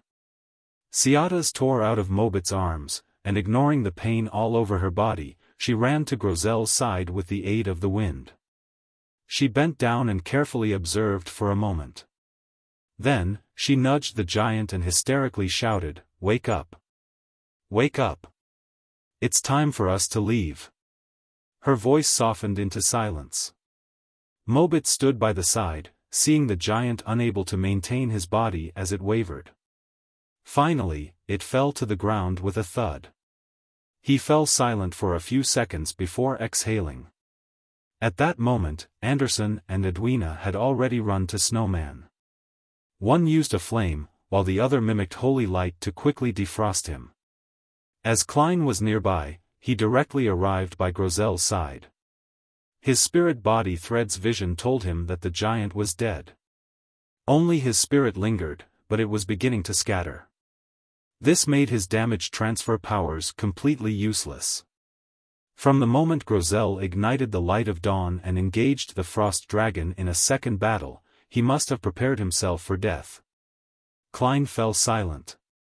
Mobit glanced at him and said with a rueful smile, "To be frank, I've not seen many giants. Most of my impression of them had come from books, teachers, and parents. I always thought that this race was cruel and violent, unintelligent creatures who were closer to monsters. However, Grosel wasn't like that. He was frank, honest, and optimistic. Although he might appear rather silly, he knew better than anyone what was right and wrong. He told me that this was because he wasn't one of those ancient giants. He wasn't even a second or third generation giant. The cruel and violent giants similarly had the ability to reproduce and give birth. As for their descendants, there would be more rational ones appearing from time to time. These descendants would reproduce and have more descendants, allowing the entire giant race to escape from the confines of being monsters. I don't know if I should believe him, but his existence has proven the possibility. As Mobit said that, he suddenly paused as though immersed in his memories. At that moment, Edwina and Anderson helped Snowman, whose body was still a little stiff, walk over. The ascetic struggled as he walked to Grozel's side. Looking at the tightly closed single eye, Snowman gestured the sign of the cross on his chest. He half closed his eyes as he whispered a prayer. Father of all things, the great source of everything, here lies an honest and pure soul. May he enter your kingdom and receive eternal redemption. Ciadas opened her mouth as though she wanted to say that Grozel's faith was in giant King Ormer, but she ultimately chose to keep silent. She watched in silence as Snowman completed the prayer. We have to leave as quickly as possible. No one knows how long this door will remain open, the elvish songster said as she surveyed the surroundings. Her sorrow and pain left her rather quick-tempered. She looked down at the giant and added in a heavy voice, we can't let Grozel's soul dissipate in this illusory world. We have to bring him back to reality. All right, Mobit immediately agreed. Klein and company didn't object either. Edwina turned her head and shouted at the mountain cave of ice and snow. Danitz, you can come out now. At that moment, Ciadas's eyes darted around as though she had recalled something. She turned her head and said to Klein, do you have a pen and paper? Yes. Klein took out the fountain pen and notes he brought around with him. This was a professional trait of being a seer. Ciadas received it and began scribbling on it. She didn't stop, even when Danitz ran out of the cave. Danitz kept silent. He was also in low spirits as well, lacking the joy and excitement he should have with the pending departure from this book world. Finally, Ciadas stopped writing and handed the paper and pen to Klein. The formula you wanted. Aren't we completing the trade only after leaving? Klein mumbled silently in puzzlement. He received the pen and the ocean songster potion formula. As though sensing his puzzlement, Ciadas turned her head and looked at Grozel. She said with a heavy voice, we are now companions. So you can give me the potion formula directly? Klein put the items away and nodded indiscernibly. I'll give you the wine cup after we leave. Ciadas didn't respond. Instead, she nudged Mobit. Bring Grozel along. Mobit looked down at his body which wasn't too muscular and his sharp, curvy leather boots. He gave a bitter smile of helplessness and walked to Grozel's thigh. Frunzier silently followed as he bent down to embrace the giant's left shoulder. Anderson looked around and sked. All of you are injured or weak. Let me do it. He then lifted up Grozel's other shoulder. Klein was just about to help with the other thigh when Danitz rushed over to take the spot. Upon seeing this, he stopped in his tracks. He then watched Anderson and company lift Grozel as they walked towards the illusory snow-laden door. Klein, Edwina, Ciadas, who stumbled as she walked, and Snowman silently followed beside them before they arrived at the exit formed from Ulysson's corpse. At that moment, Klein surveyed the area and discovered that the light blue blood that flowed out from the King of the North had vanished. It was as though it had never existed. Indeed, it's a conjured monster that's almost real. Klein walked behind as he watched Edwina take a few steps forward as she bent her back, placing her palms on the door. Then, Vice Admiral Iceberg exerted her strength and pushed open the snow-laden door. Silently, everyone saw everything disappear after turning illusory then transparent.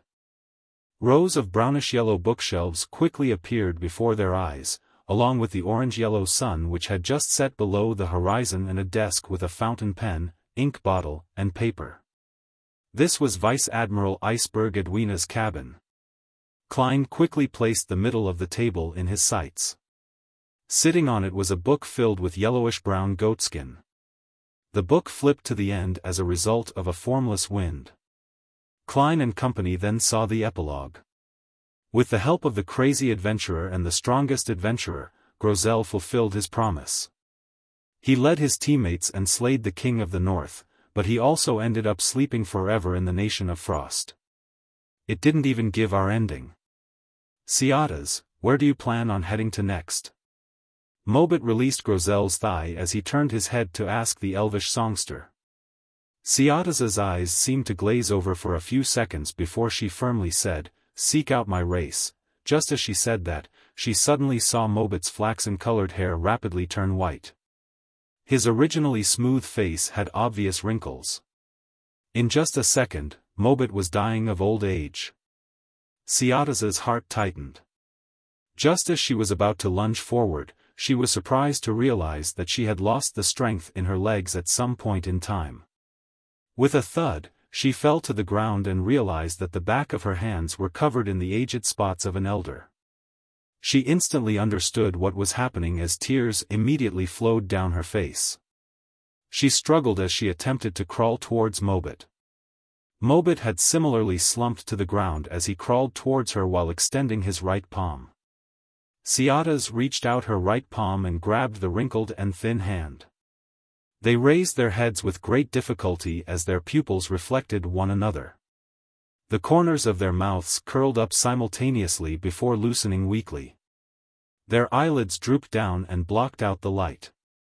Klein, Edwina, Anderson, and Danitz failed to react in time to such changes. They had no idea what they could do as they helplessly watched Groszel's corpse rapidly rot as his flesh and blood evaporated, leaving his skeleton and Beyonder characteristic. As for Mobit, Ciatas, Snowman, and Frunzier, they aged in seconds before breathing their last breath and repeating whatever had happened to Groszel's corpse. Their clothes had either disappeared or turned to dust. Their souls dispersed at extraordinary speeds before they were gone. Even the one who lived inside the book for the shortest time had been there for 165 years, Edwina muttered softly as she turned her head to look at that bones which faced the sea and sun. It was none other than disciplinary paladin Frunzier. He was sitting on a chair looking west, where Backlund was. Snowman was seated cross-legged to the side. His corpse maintained the posture of praying. That's right. They've lived in the book world for centuries or millennia. With the rules of the outside world, as non-demigods, they should have died long ago. I should have realized this. Why wasn't I wary of this point at all? Could it be? Klein suddenly recalled the psychological influence on Mobit, Groszel, and company as he began having an idea. He once again looked down at the book bound by goatskin. He believed that it had many, many more secrets. This fellow is rather interesting. He died just like that. Anderson looked at Mobit's corpse as he smirked. At that moment, all the Beyonder characteristics had slowly condensed. However, Frunzier didn't produce anything similar to that. Edwina observed for a moment before softly saying, the potion he consumed was illusory, likewise for the strength he obtained. It's just like that frost dragon. It was likely conjured in the book world. It was almost real. Klein sighed silently. He was momentarily at a loss for words, so all he could do was maintain Gehrman Sparrow's silence. In the next 10 minutes, no one spoke in the captain's cabin of the Golden Dream until the 4 Beyonder characteristics took form. One of them was the size of a fist resembling a heart. It was covered with holes as it shimmered with the light of dawn. Another resembled a jellyfish, its translucent exterior seemed to contain azure-blue seawater, and inside it were vortices that were occasionally stirred by hurricanes or flashing silver lightning while emitting a faint, ethereal song. Another was a pure, bright crystal that exuded holiness. The last was a baby's palm with 5 thin stretched-out fingers as it kept changing colors due to the environment. Sigh, we can't just keep watching like this. Finally, Anderson broke the silence. Let's split the Beyonder characteristics. Just as Edwina's light blue eyes were dyed with pangs of fire, the hunter shrugged and said with a wry smile, I believe that they'll have wishes such as this, as we were companions who fought together.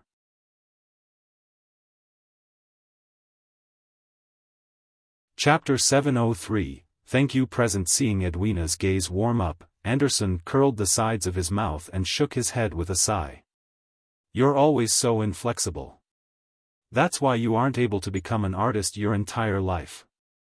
After sighing again, he looked at the corpse on the chair. We can't keep watching. We have to do something.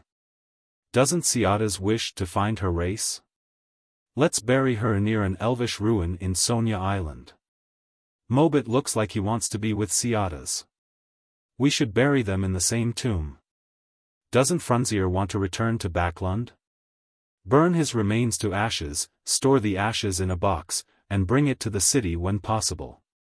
If time permits it, then someone can look for his descendants. As for Snowman, it's not known if he believes in the ancient sun god or the original creator. Who knows if the two are the same? To us, it's the same. There's definitely no way to find the corresponding cathedrals or altars.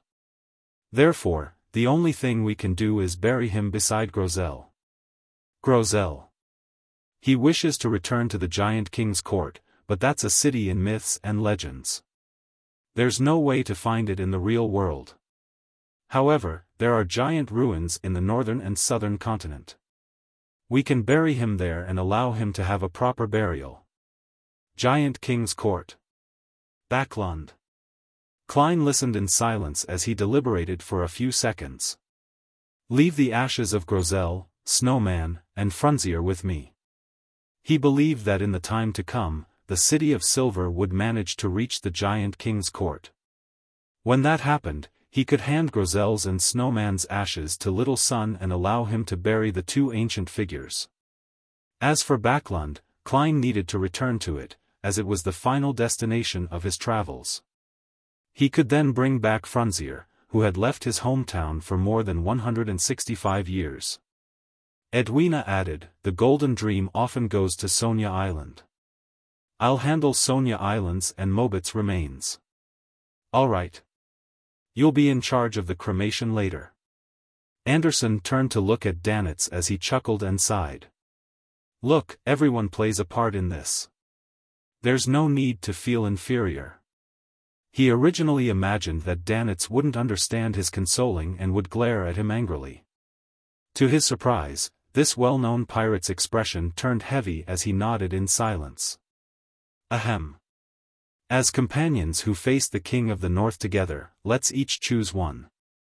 Treat it as though we're inheriting their legacy. Anderson gestured at the shimmering items on the floor.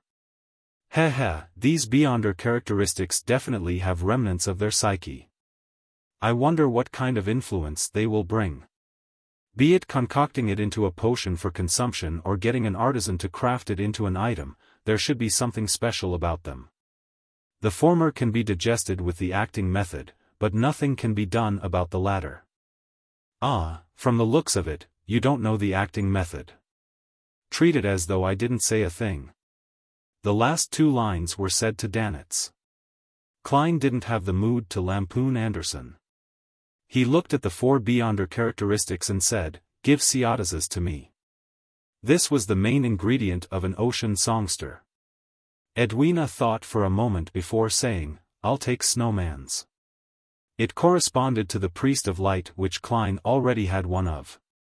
Hence, he didn't choose it. Anderson glanced at the remaining two Beyonder characteristics as his gaze paused at the strange item that resembled a baby's palm. I have to say that this guy is very interesting. Perhaps it can be made into a mystical item that can talk to me. That way, everyone wouldn't be too lonely.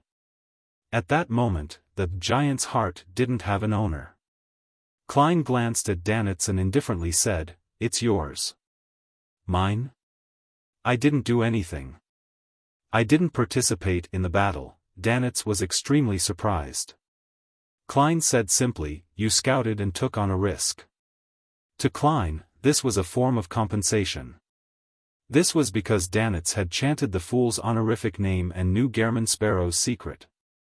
Therefore, he had to force the faith of the fool on him, otherwise, it would only leave latent risks. Although this was a risk which Danitz was willing to take, Klein still wished to compensate him. Of course, he hoped that Danitz would view it as a bestowment from the fool.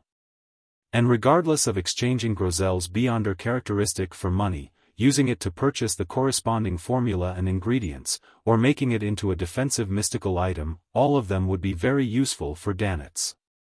"Take it," Edwina said as she looked at Danitz. "All right."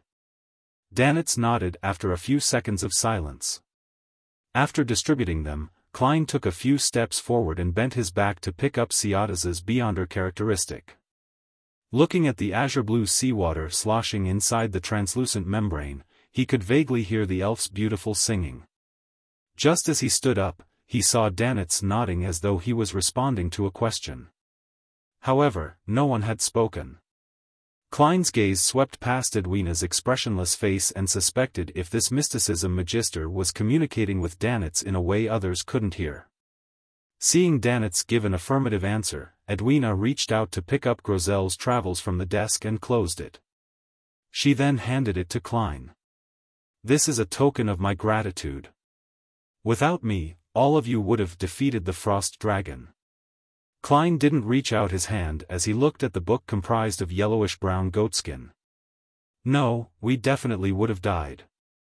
We had no way to defend against the King of the North's final frenzy. Besides, you were taking a huge risk entering the book." Edwina was like a teacher, explaining to him the reasons in a serious manner. "My only request is that you will tell me the answers if you figure out its origins and principles." Klein was very curious about the secrets hidden in Grozel's travels. He couldn't reject the offer as he reached out to take the magical book. "Okay." At this moment, the importance of the Giant King's court became more obvious. He even thought of buying the black iron key belonging to the giants and was worth £5,000 while he was at it. However, he didn't immediately make the request, to prevent Edwina from thinking that he was trying to fleece her. He prepared to wait a few more hours, or perhaps tomorrow, before borrowing the key from Vice Admiral Iceberg. He would head above the grey fog to divine its worth before offering to purchase it. Seeing Anderson and Danitz pick up their Beyonder characteristics, Edwina glanced at the darkening sky and said to Klein, "Where are you heading to next?" "Byam," Klein replied frankly. Edwina nodded. "You can head there on the Golden Dream. We have plenty of rooms." Klein nodded indiscernibly as he agreed. Who wouldn't want a free ride? After dealing with the remains and cleaning up the captain's cabin, Edwina walked to the door and opened it. There were gasps of pleasant surprise as the mood in the corridor turned jubilant. "All right, it's fine now." Edwina looked around as a smile formed from her cold expression. The crew cheered loudly, making Anderson stroke his chin and frown. "It's more exaggerated than I imagined," without a doubt, his words were drowned by the ebullient cheers. After everything came to an end, Klein and Anderson left the captain's cabin under Danitz's lead and headed for other rooms on the same level. Half turning his body to look where they were, Anderson suddenly sighed. "Is that it? Although we didn't get to know each other for more than half an hour, people who fought alongside you often leave a deep impression. But to think they suddenly died in a baffling manner." "All of them." Klein was silent for 2 seconds before saying, "This world is filled with baffling deaths to begin with." "That's right." Anderson immediately smiled. "That's why optimism is needed to enjoy life. If I were to face death one day, I'll definitely be composed and cool, not losing my elegance at all. I would face it in the most handsome manner possible. Don't raise flags for yourself." Klein didn't say a word as he entered the room Danitz opened for him. Anderson took the room beside him. In the room, Klein stood at the window as he silently watched the darkening sea for nearly 10 minutes. Then, he entered the bathroom, took 4 steps counterclockwise, recited the incantation, and went above the grey fog. Sitting at the high-back chair of the fool, he conjured the world's figure and made him make a praying pose. Honorable Mr. Fool, please inform the sun that I've obtained the sequence 6 notary potion formula he wants. I also have clues to the priest of light formula and main ingredients. He can delay payment by putting it on credit and pay for it in the future. Klein was doing this to prepare for his advancement to sequence 4. The City of Silver had rich resources, so it was possible that particular main ingredients or difficult supplementary ingredients that were hard to come across would exist over there. Therefore, with him in no rush to get anything, he planned on letting Little Sun owe him. The reason why he didn't say that he had obtained the main ingredients and potion formula for Priest of Light, was because he felt that it was too exaggerated. He planned on telling him once Little Sun was more or less done digesting the potion. After checking the conjured scene twice, he transmitted it into the crimson star representing the sun as a stream of light. Afternoon Town. Having just finished patrolling the periphery of the newly established camp, Derek's vision suddenly blurred, and he saw an endless grey fog and an indistinct figure praying inside a dark red glow.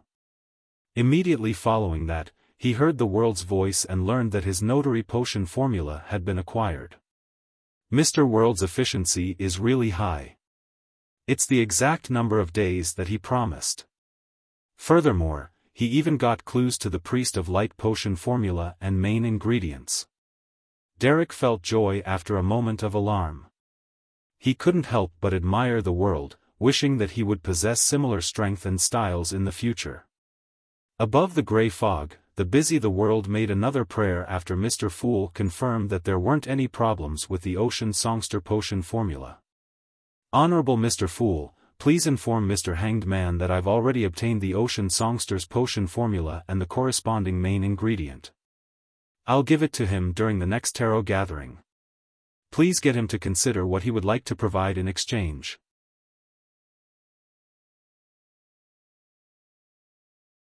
Chapter 704, Origins on the Undulating Sea, inside an ancient and dark sailboat. Alger Wilson stood in front of a window, considering the report he had to produce when he arrived at Pasu Island. It was at that moment when the endless grey fog and a figure lording over him appeared. He then saw a dark red glow and saw a blurry figure resembling the world. He then heard the figure's calm words. After hearing it, Alger's eyes widened. He found it difficult to suppress his joy as a strong sense of bewilderment and shock emerged within his heart. He remembered very clearly that the world had only promised the sun to obtain the notary potion formula within 3 days at the last Tarot Club gathering. He hadn't mentioned anything related to the Ocean Songster potion formula, but in just days, this gentleman had obtained the rare sequence 5 formula and even its main ingredient. What did he do exactly? Alger muttered silently to himself as he couldn't help but recall Gehrman Sparrow's cold and formidable appearance. He found the man more and more unfathomable. Is this the advantage of being a blessed?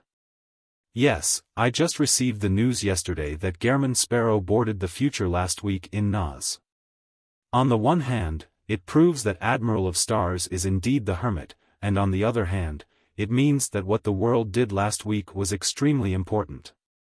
For example, entering those dangerous waters in the Eastern Front to obtain something. Therefore, he had no choice but to seek the Hermit's help. As such, he advanced and became a Sequence 5 powerhouse. This can explain how he obtained the Ocean Songster potion formula and its main ingredient in the span of a few days. But what did he do exactly? Don't tell me that he killed someone from the middle upper echelons of the church? Alger couldn't help but frown. He quickly calmed his heart as he focused on another matter. Although instantly obtaining the formula and main ingredient delighted and excited him, making him feel that becoming a Tarot Club member was a turning point in his life, he still needed to pay for it. What can I give the world? Alger fell into deep thought, depressed to realize that he didn't have any items or money of equal value. He subconsciously paced about his window. Above the grey fog, the busy world vanished as Klein cast his eyes on Grozel's travels which he had brought above the grey fog. This book comprised of yellowish-brown goatskin was silently placed on the long bronze table. It didn't appear special in any way, appearing so ordinary that only history fans would notice it. Klein conjured a pen and paper as he cautiously wrote the first divination statement: "This is the spectator pathway's uniqueness." He was most worried about this point, as it meant that he couldn't seal the book above the gray fog. It might bring about unexpected accidents, but carrying it with him made it possible for him to be sucked into the book at any time. That would be very problematic. He undid the spirit pendulum on his left wrist, composed himself, and attempted a divination. When he opened his eyes, the topaz pendant was spinning counterclockwise. It meant a negative result. From the looks of it, this strange book isn't the spectator pathway's uniqueness. Then, there's no need to be too afraid. Klein thought for a few seconds before divining if Grozel's travels was the corresponding item of the spectator pathway's sequence 1 or 2. To his surprise, the divination ended in a failure.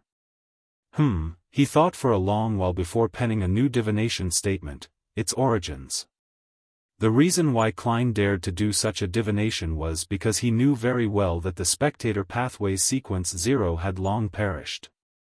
There was a high chance that the uniqueness was in the hands of the Twilight Hermit Order. Therefore, the chances of him having to face a real god was negligible.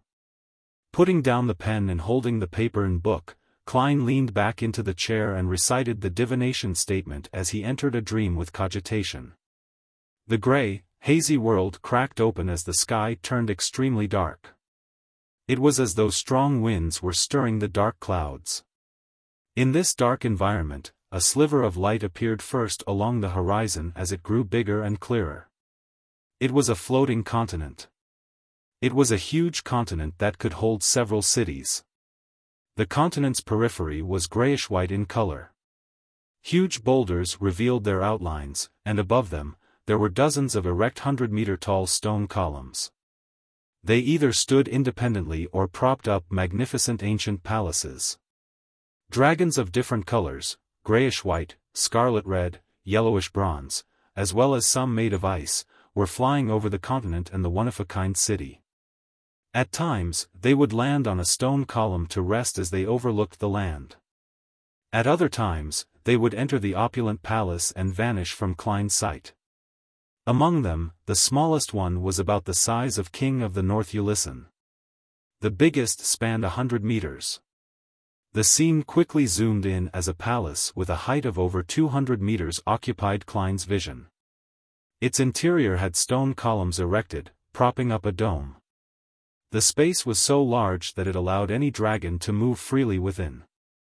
The camera kept moving inward, and soon, Klein saw a book made of yellowish-brown goatskin. Its cover was blank as it floated in midair. Compared to its surroundings, it was amazingly small. Right behind the book, a large shadow appeared. Just as the shadow's silhouette was outlined, Klein felt his thoughts instantly explode. His eyes spewed out with blood as his ears were left with 2 black holes. His mouth and nostrils had white matter stained with blood spew out from them.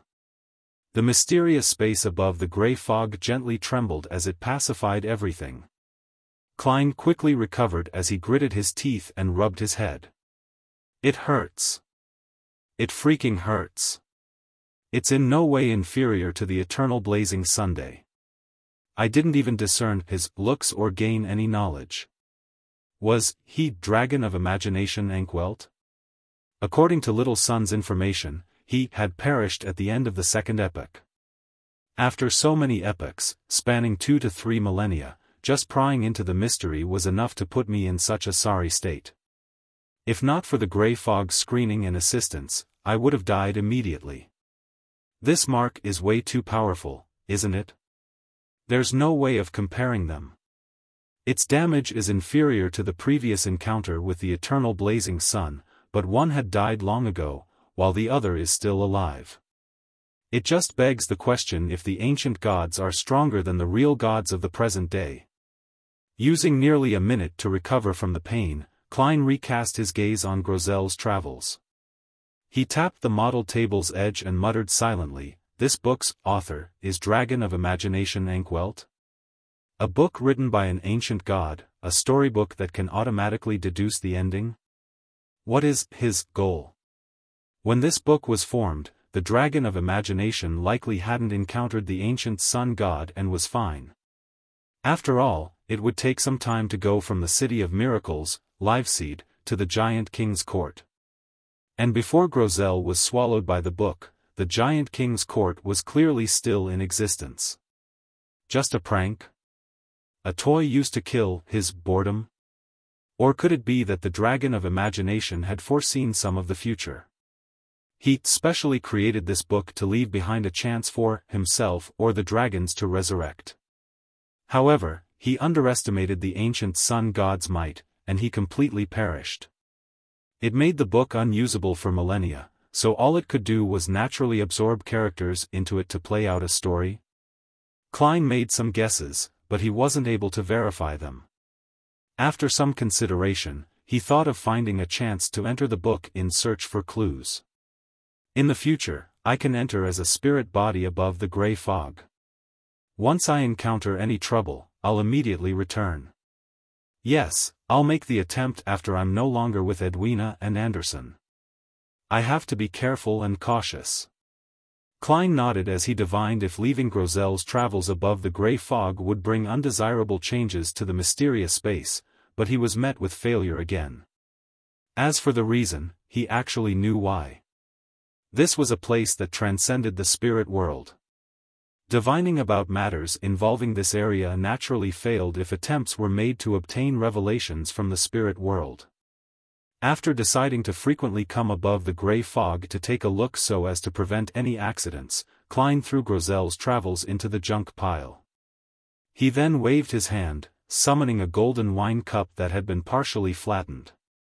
The cup had complicated patterns engraved on it, with the elvish phrases, Calamity, and Kohinum. Apart from that, there wasn't anything special. With it in hand, Klein silently rubbed it for a few seconds. Knock, knock, knock. Klein politely knocked on the door to the captain's cabin. Is there something? Edwina, who had let down her hair, looked at Gehrman Sparrow and asked. Klein handed over the elf queen's golden wine cup. Put this in Ciatas's tomb. All right. Edwina fell silent for 2 seconds before nodding and receiving it. She habitually studied the engravings and symbols on the cup before withdrawing her gaze in embarrassment. She then looked out the window and said, "They'll be organizing a bonfire party. Will you be participating?" "No." Klein shook his head. "I understand. I don't plan on participating either. Not everyone is like Anderson, who can quickly raise his spirits," Edwina said with pursed lips.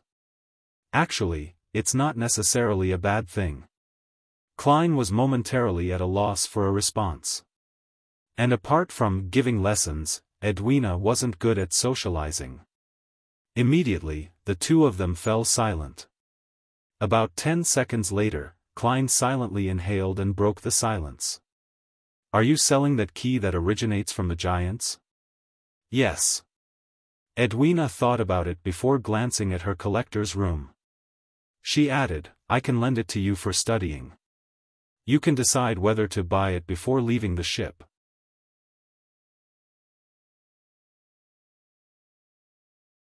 Chapter 705, Mythical Creature. You didn't even need me to mention it. I was still a little embarrassed to raise the subject. Klein secretly heaved a sigh of relief. After considering Gehrman Sparrow's persona, he calmly said, "I do not take advantage of others."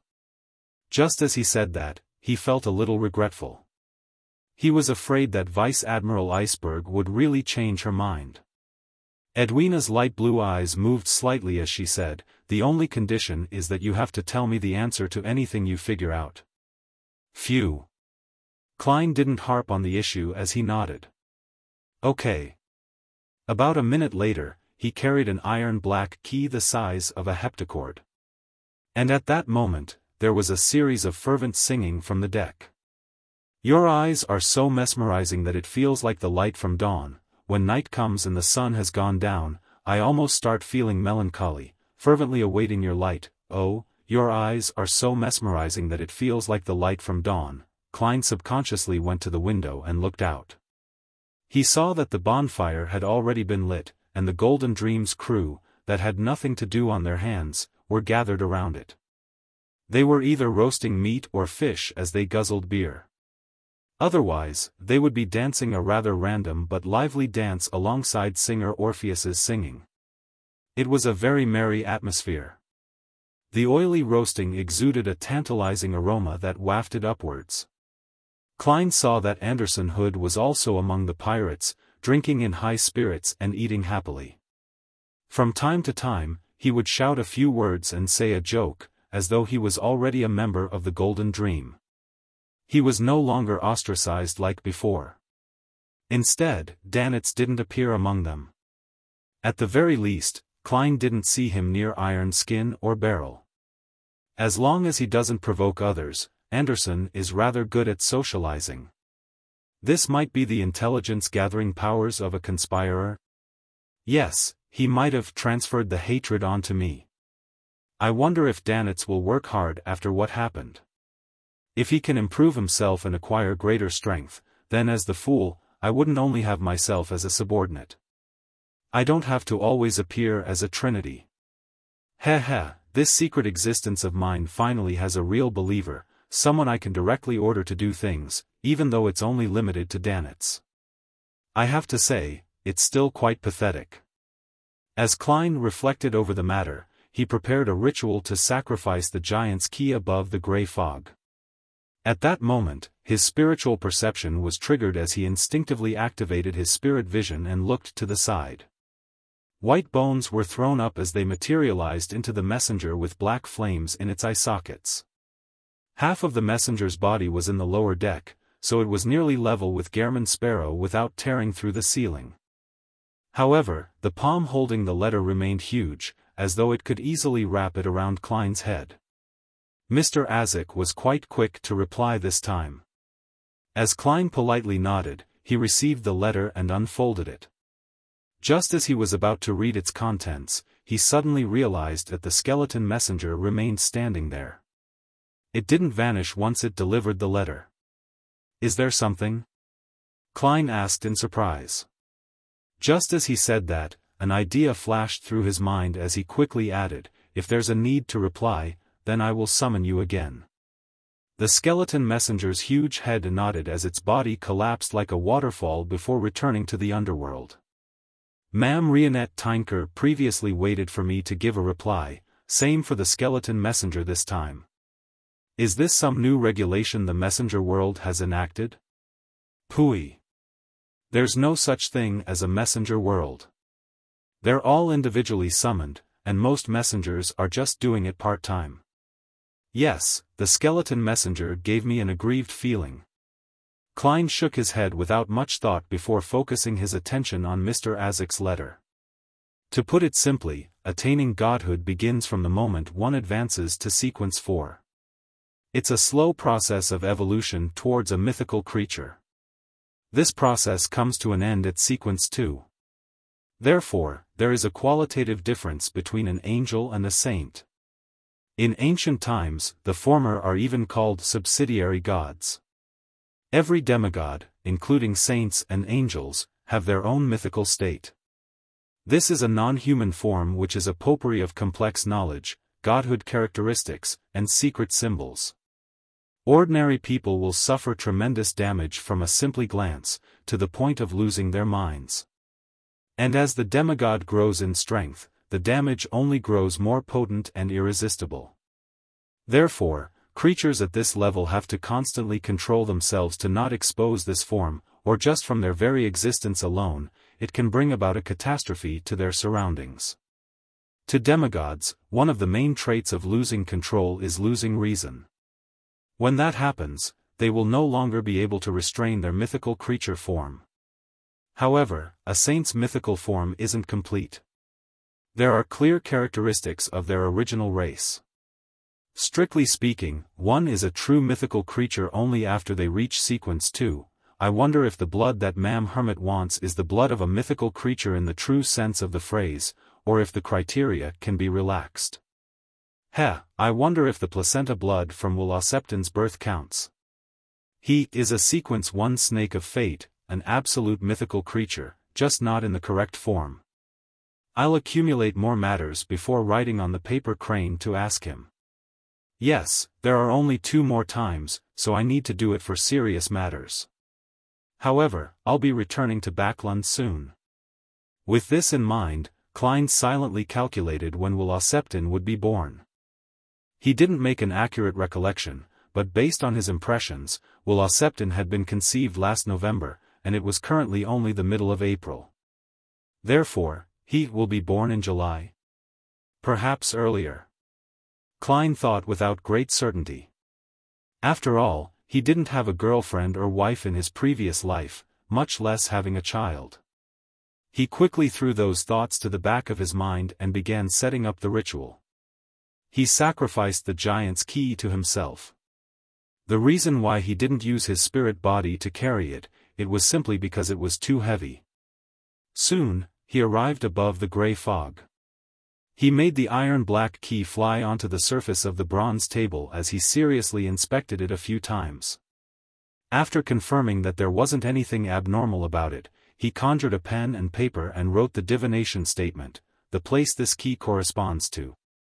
With the paper in hand and his arm around the key, Klein leaned back into his chair and fell asleep while chanting. This time, the gray, hazy world first presented a distorted translucent screen. As the scene zoomed in, he immediately appeared before a 10-meter-tall door. The door was mainly blue in color and on its sides were various engraved symbols, labels, and patterns. They were stately and mysterious. The light of dusk shone over faintly, dyeing the door with a clear sense of decline. It was like the daylight was gone for the world, with only eternal darkness replacing it. Right on the heels of that, Klein noticed that the opening in the door's left side, at a height of 3 to 4 meters, there was a pitch-black socket which was equivalent to an adult's fist. The scene quickly shattered as Klein opened his eyes. A door similar to the black cloisters but of a different color. The light of dusk. My interpretation is that it represents a particular door of the giant king's court. Yes, the first distorted translucent screen should be the barrier between the forsaken land of the gods and the outside world. Therefore, without the gray mist eliminating interference, there's no way to see the scene via divination. Klein tapped on the edge of the model table as he made judgment. He had already decided to buy the giant's key. After going through the hassle of bringing £5,000 in cash back to the real world, Klein tidied the items on the table and held a thick stack of cash. He left his room once again and walked to the captain's cabin. As a desire apostle, Curtius's bounty is equivalent to a key and £1,000. Klein glanced at the cash in his hand as he knocked on Vice Admiral Iceberg's door again. With a creak, Edwina appeared by the door. When she saw him holding the cash, her brows twitched as she widened her eyes. She said with a brightened expression, "You have results?" Klein tersely acknowledged. "I already obtained results that it's likely related to the Giant King's Court." The Giant King's Court as spoken in myths? Edwina's eyes lit up as she asked. Klein gently nodded in affirmation. Edwina's lips quivered as though she wished to inquire further, but ultimately, she didn't say a word. She took the £5,000 in cash. She turned back to look at the rows of bookshelves in the captain's cabin and fell silent. She finally said to Klein seconds later, "If you're interested in these books, you can borrow them any time in the day. My only request is..." Klein secretly predicted what Vice Admiral Iceberg was about to say. "My only request is that you can talk to me about history whenever you're free." Edwina paused before she added with her eyes appearing bright. Klein chuckled inwardly and said after some thought, "All right, but I will not answer every question." Meanwhile, he silently prayed inwardly, let's hope Vice Admiral Iceberg's collection has methods to create higher-level charms. No problem. The corner of Edwina's mouth twitched as her expression became livelier. See you tomorrow. Klein took off his hat and pressed it to his chest as he bowed to bid farewell. Edwina also seriously returned the pleasantries. See you tomorrow. Backlund. Iron Gate Street, outside Braveheart's bar. Emlyn White got off a carriage, pushed open a wooden door, and walked in. He was then triggered by the mixture of smells inside as he pinched his nose in contempt. He hadn't had much progress in the competition to hunt for the primordial moon believers, therefore, he planned on heading to the Braveheart's bar which Sherlock Moriarty often mentioned. He was there to find the rather informed black market arms dealer, Ian. The latter's name was acquired by Emlyn through other means.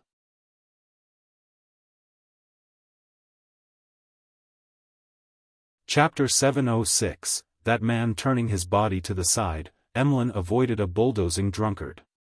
While swatting his clothes with a frown, he continued jostling towards the bar counter. During this process, he didn't seem to be doing anything, but the surrounding customers would always fail to touch him. Be it in terms of speed, agility, or his balance and coordination, he had reached a rather terrifying level. Finally, Emlyn arrived at the bar counter as he rapped the wooden counter. "Where's Ian?" The bartender glanced at him. Without a word, he kept his head low and wiped his glass cups. Emlyn stood there in surprise, wondering if he had done something wrong that earned him nothing. This angered him a little as he wished to reach out and yank the bartender out. However, he believed that such acts were lacking as a gentleman. He forcefully held down his emotions and looked around and discovered that everyone was drinking. With a thought, Emlyn experimented by saying, "A cup of Ormer red wine." The bartender's actions paused as he looked up and gave the handsome, black-haired, red-eyed man an odd look. "We don't have that available." This was the finest red wine in the world. The price was staggering. Emlyn wasn't dumb, and he could tell from the bartender's eyes that he had ordered something he shouldn't have. On careful thought, he said, "1 glass of Southville beer. 5 pence. The bartender finally lowered the cup and cloth. Emlyn took out a 1 solely note and said, "Keep the change." "Thank you." The bartender pointed left and said, "Ian is in card room 1. Emlyn immediately smiled, feeling happy and proud that he had resolved an actual problem. He didn't take the cup of Southville beer and, instead, turned around and walked straight to card room 1. Knock. Knock. Knock. He politely knocked on the door. "Please come on in." A rather adolescent voice sounded. Emlyn adjusted his collar and pushed open the door, only to realize that the scene inside was unlike what he had expected. He believed that since it was a card room, there would be a bunch of people surrounding a long table, playing games like Texas, but to his surprise, there were indeed about 8 people, but there weren't any poker cards. A piece of paper was placed in front of every participant as they seemed to be recording something. Apart from that, there were only fountain pens and multi-faced dice on the table. Emlyn instinctively cast his gaze on the youngest person inside. It was similarly a handsome boy with red eyes. He looked about 16. "Ian?" Emlyn asked. Ian nodded with a smile. "That's me. Sir, is there something I can help you with? Or do you wish to join our game?"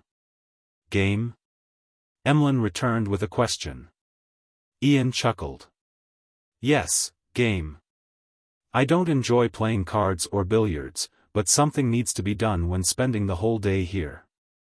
I gained some inspiration from Emperor Roselle's biography.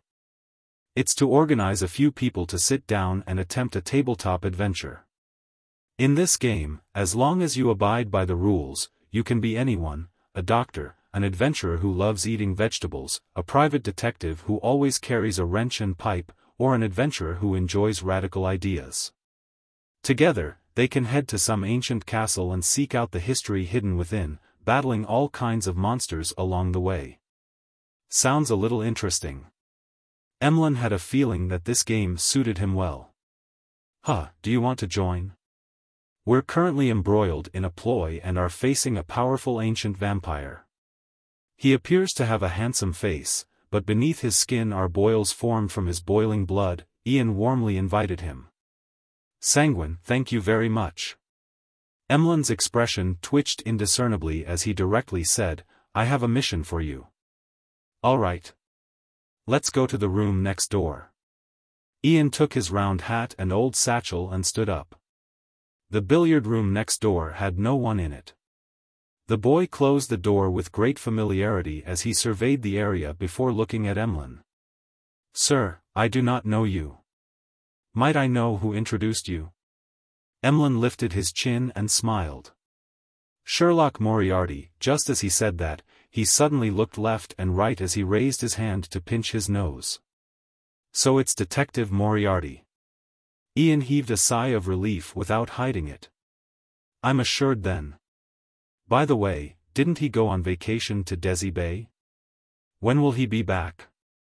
Emlyn lowered his right hand as he said without a change in expression, he isn't back yet. I've been to his rented apartment. To be frank, a normal vacation should have ended by the end of January. It's already April. Could it be that something happened to him? Ian asked worriedly. Emlyn recalled the powers and mysteriousness which Sherlock Moriarty presented as he shook his head. Perhaps he's caught up in a complicated case. Ian didn't speak further as he asked, how may I address you? What mission do you have? You can call me Mr. White. Emlyn took out a piece of paper that resembled a bounty notice. Help me find these 5 people. Ian received it and carefully flipped through it for a while. £20 for an effective clue, £150 for an exact location. Is that acceptable? No problem. Emlyn felt that the price was just too cheap. Compared to this, the prices seen at the Tarot Club were way more exaggerated. Ian folded the piece of paper and said, Mr. White, how do I contact you if I have any clues? South of the bridge, Harvest Church. Emlyn had already thought of the answer. Upon hearing that, Ian gave him an odd look. You're a believer of Mother Earth? That's rare in Backland. I'm not. Emlyn firmly shook his head. I'm only doing volunteer work over there. Without waiting for Ian to speak, he asked, how did you inherit those red eyes? This was something he had wished to ask when he first saw Ian. This was because red eyes were a trademark characteristic of Sanguine in ancient times. However, there was a long period of time when humans and Sanguine copulated in the 4th epoch. They were all residents of an empire, hence, with the widespread fellowship, many descendants were produced. There was an increasing number of red-eyed mixed bloods as they passed down their genes, becoming an uncommon eye color for humans. To put it simply, every red-eyed human had a Sanguine ancestor. Ian replied in surprise, my father. I've no idea how much further up the family tree, as I was a vagabond. From the looks of it, he isn't connected to the Sanguine. Emlyn handed over a £20 deposit, feeling somewhat disappointed before turning to leave the billiard room. After he left, Ian didn't immediately return to the card room. Instead, he closed the door and said into the air, Detective Moriarty hasn't returned to Backland. I'm a little worried about him. A figure suddenly appeared in the billiard room. She had a pale face with exquisite features while wearing a black bonnet. Dressed in a black Gothic regal dress, she was none other than Wraith Sharon. He's doing fine, Sharon replied without any perturbation in her tone. Her figure dematerialized before vanishing. You always says the same thing. Don't tell me that you've always been in contact with Detective Moriarty, Ian mumbled softly as he picked up a newspaper in the corner of the billiard room. Placed on it was the Tussock Times, and beneath it was News at Sea.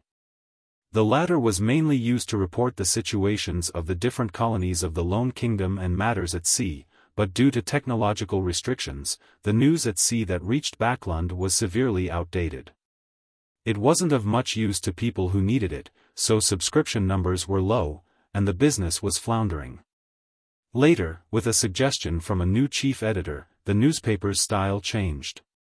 It had more rumors out at sea, as well as all sorts of strange matters revolving pirates and adventurers.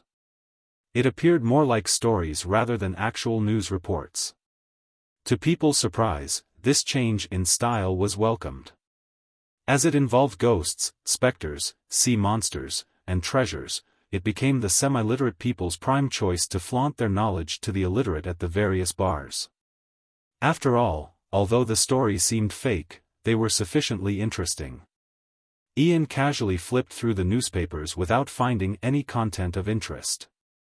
He only had a deep impression on one of the reports in News at Sea. According to our correspondent, on the night of the March 25th, the King of Immortality fleet attacked a ship heading from East Balam to Faisac and plundered all its goods and money. And living up to his title, Slaughterer Curtius finished a bloody massacre. These pirates are really preposterous. Ian shook his head and lowered the newspapers. He returned to the card room and continued his game. Outside the bar, Elland boarded a carriage and leaned onto the carriage wall as he watched the street lamps move past him. He pinched his nose again and silently muttered, "A wraith? This arms dealer sure is resourceful. Not bad." Elland closed his eyes as he felt more hopeful about his entrusted mission. The sunlight shone in from outside, dyeing the captain's cabin golden. Edwina sat on a chair with a book in hand as she looked opposite her. "So, you also believe that the Solomon, Trunsoist, and Tudor empires all coexisted? This is a necessary condition for the War of the Four Emperors," Klein simply replied. He held a book titled Book of the Three Worlds. It originated from a Life School of Thought member before it landed in Vice Admiral Iceberg's hands. It described the material world, the spirit world, and the world beyond rationality. It included some information on charms, with rather profound parts. Klein was seriously reading information on this in a bid to better use the Sea God Scepter and the Worm of Time. Klein had actually discovered that the books collected by Vice Admiral Iceberg were various ancient texts that were rather unsystematic. This was quite different from the characteristics of the Church of the God of Knowledge and Wisdom which backed her. Therefore, he guessed that the internal, orthodox, systematic mysticism knowledge of the Church was not public. Edwina was just about to ask again when she suddenly realized the Golden Dream's cruising speed gradually drop. She looked out the window and after a few looks, said crisply, "We've arrived in Byam."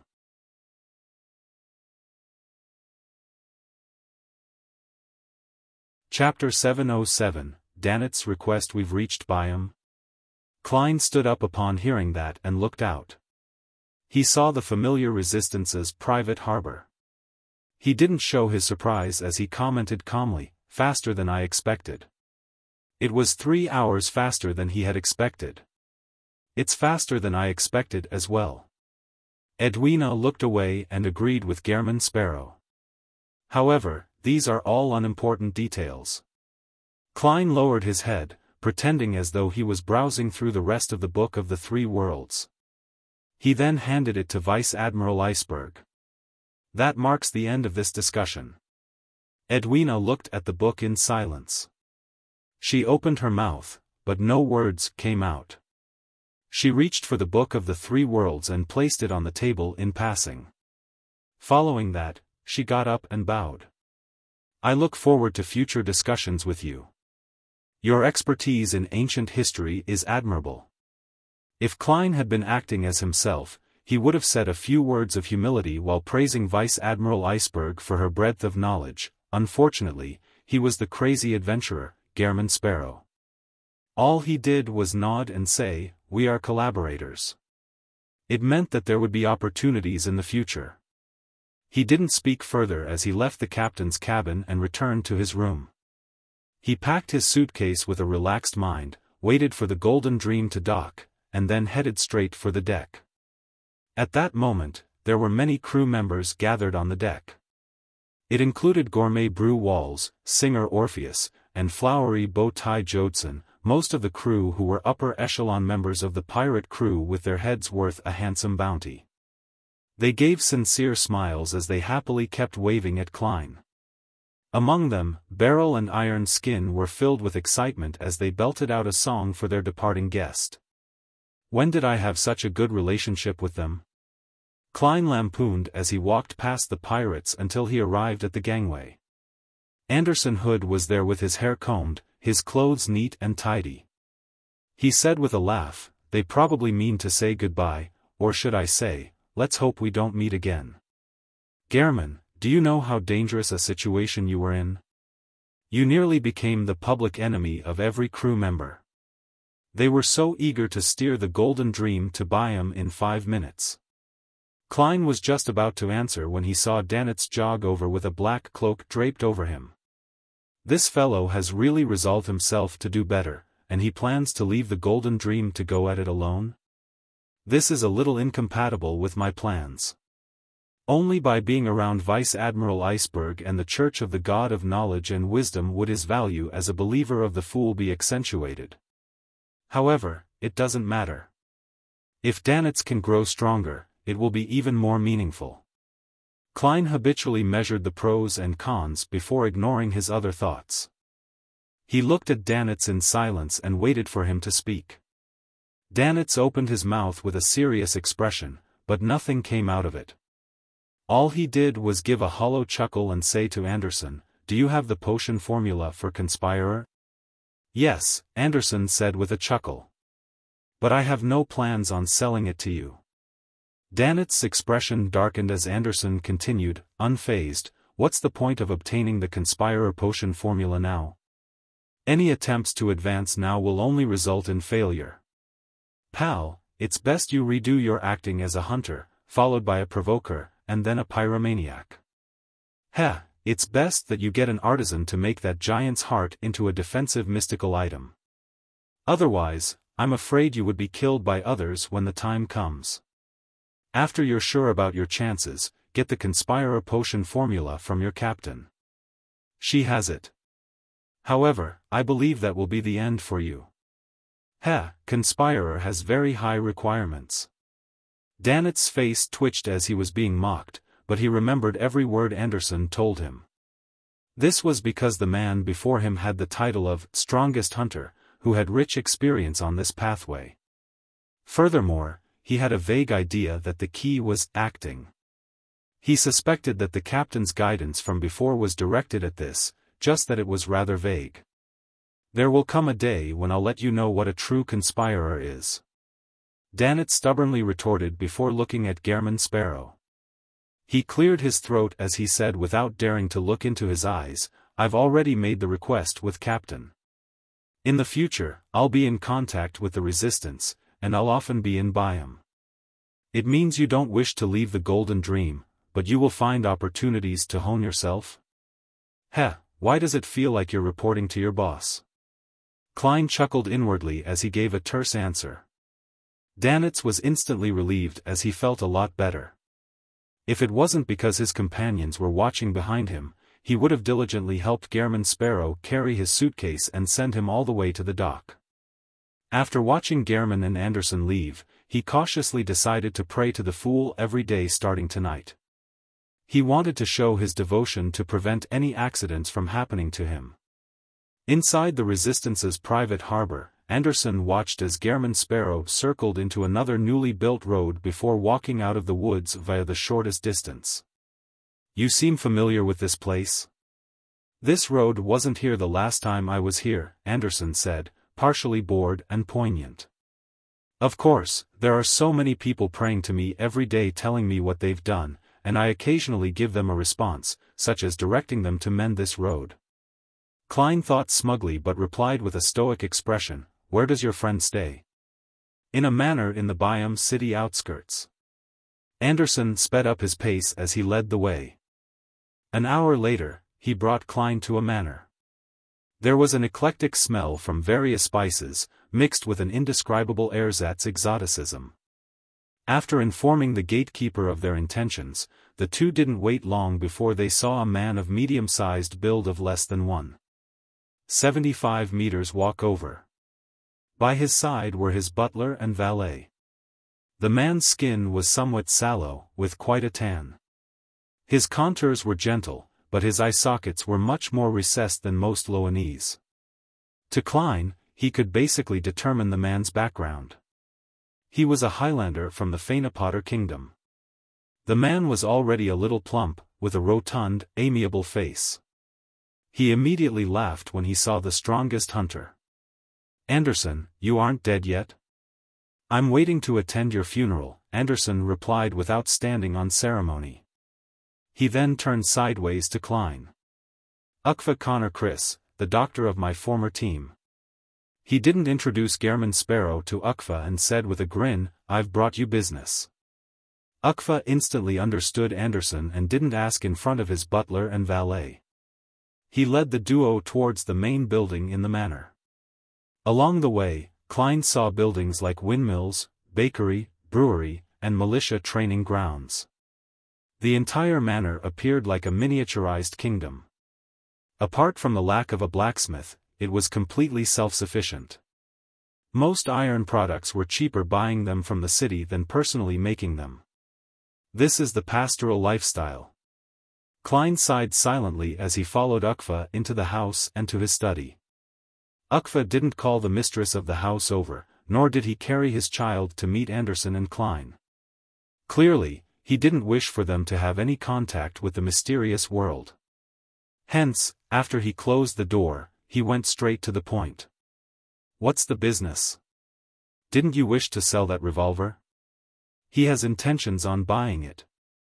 Anderson pointed at Klein. "Gehrman Sparrow." "Gehrman Sparrow? The powerful adventurer who easily hunted Wormtongue Mythar?" Ukva said in surprise, but he didn't show any fear. Although he had distanced himself from the adventuring lifestyle, he knew that he couldn't be careless. Therefore, while in Byam, he would proactively keep himself informed to prevent trouble from happening. Anderson scoffed when he heard that. "That's old news. This gentleman's achievements include successfully hunting slaughterer Curtius while living to this day." "Curtius? The second mate of the King of Immortality?" Ukva's expression changed. He couldn't hide his horror as he secretly turned wary. "That's right," Anderson said with a self-deprecating smile. "In the pirates' playground, he's the one who's recognized as the strongest hunter." Ukva gulped as he looked at Klein. He couldn't help but smile and say, "I believe you have the ability to buy Death Knell." "Death Knell?" Klein asked with piqued interest, but he didn't show it. "That's the name of the revolver. It has accompanied me for a decade. Sigh, if it's not because it overlaps in functionality with one of my other mystical items, and isn't of much use for me at present, I wouldn't be willing to sell it," Ukva replied with a sigh. At that moment, Anderson sked with laughter. "That wasn't what you said before. You said you preferred farming tools. A planter." Klein made the corresponding judgment based on Anderson's words and Ukva's expression. Meanwhile, the corresponding potion names flashed through his mind: Sequence 9 Planter, Sequence 8 Doctor with the ancient name Healing Pastor, and Sequence 7 Harvest Priest. It's no wonder Anderson introduced him as his former team's doctor. Klein thought for a moment and said, "Do you know Frank Lee?" No. Although I'm from Fainapotter, my formula and ingredients were obtained by myself, one at a time. I had nothing to do with the Church of Mother Earth. Therefore, I wouldn't dare to return to Fainapotter. However, I've heard of Frank Lee. He's someone who gives the church quite a headache, Ukva replied frankly. He's only a Sequence 6 biologist, but he's given such importance by the church. I really do wish to meet him if there's a chance. No, you won't, you will regret having that thought.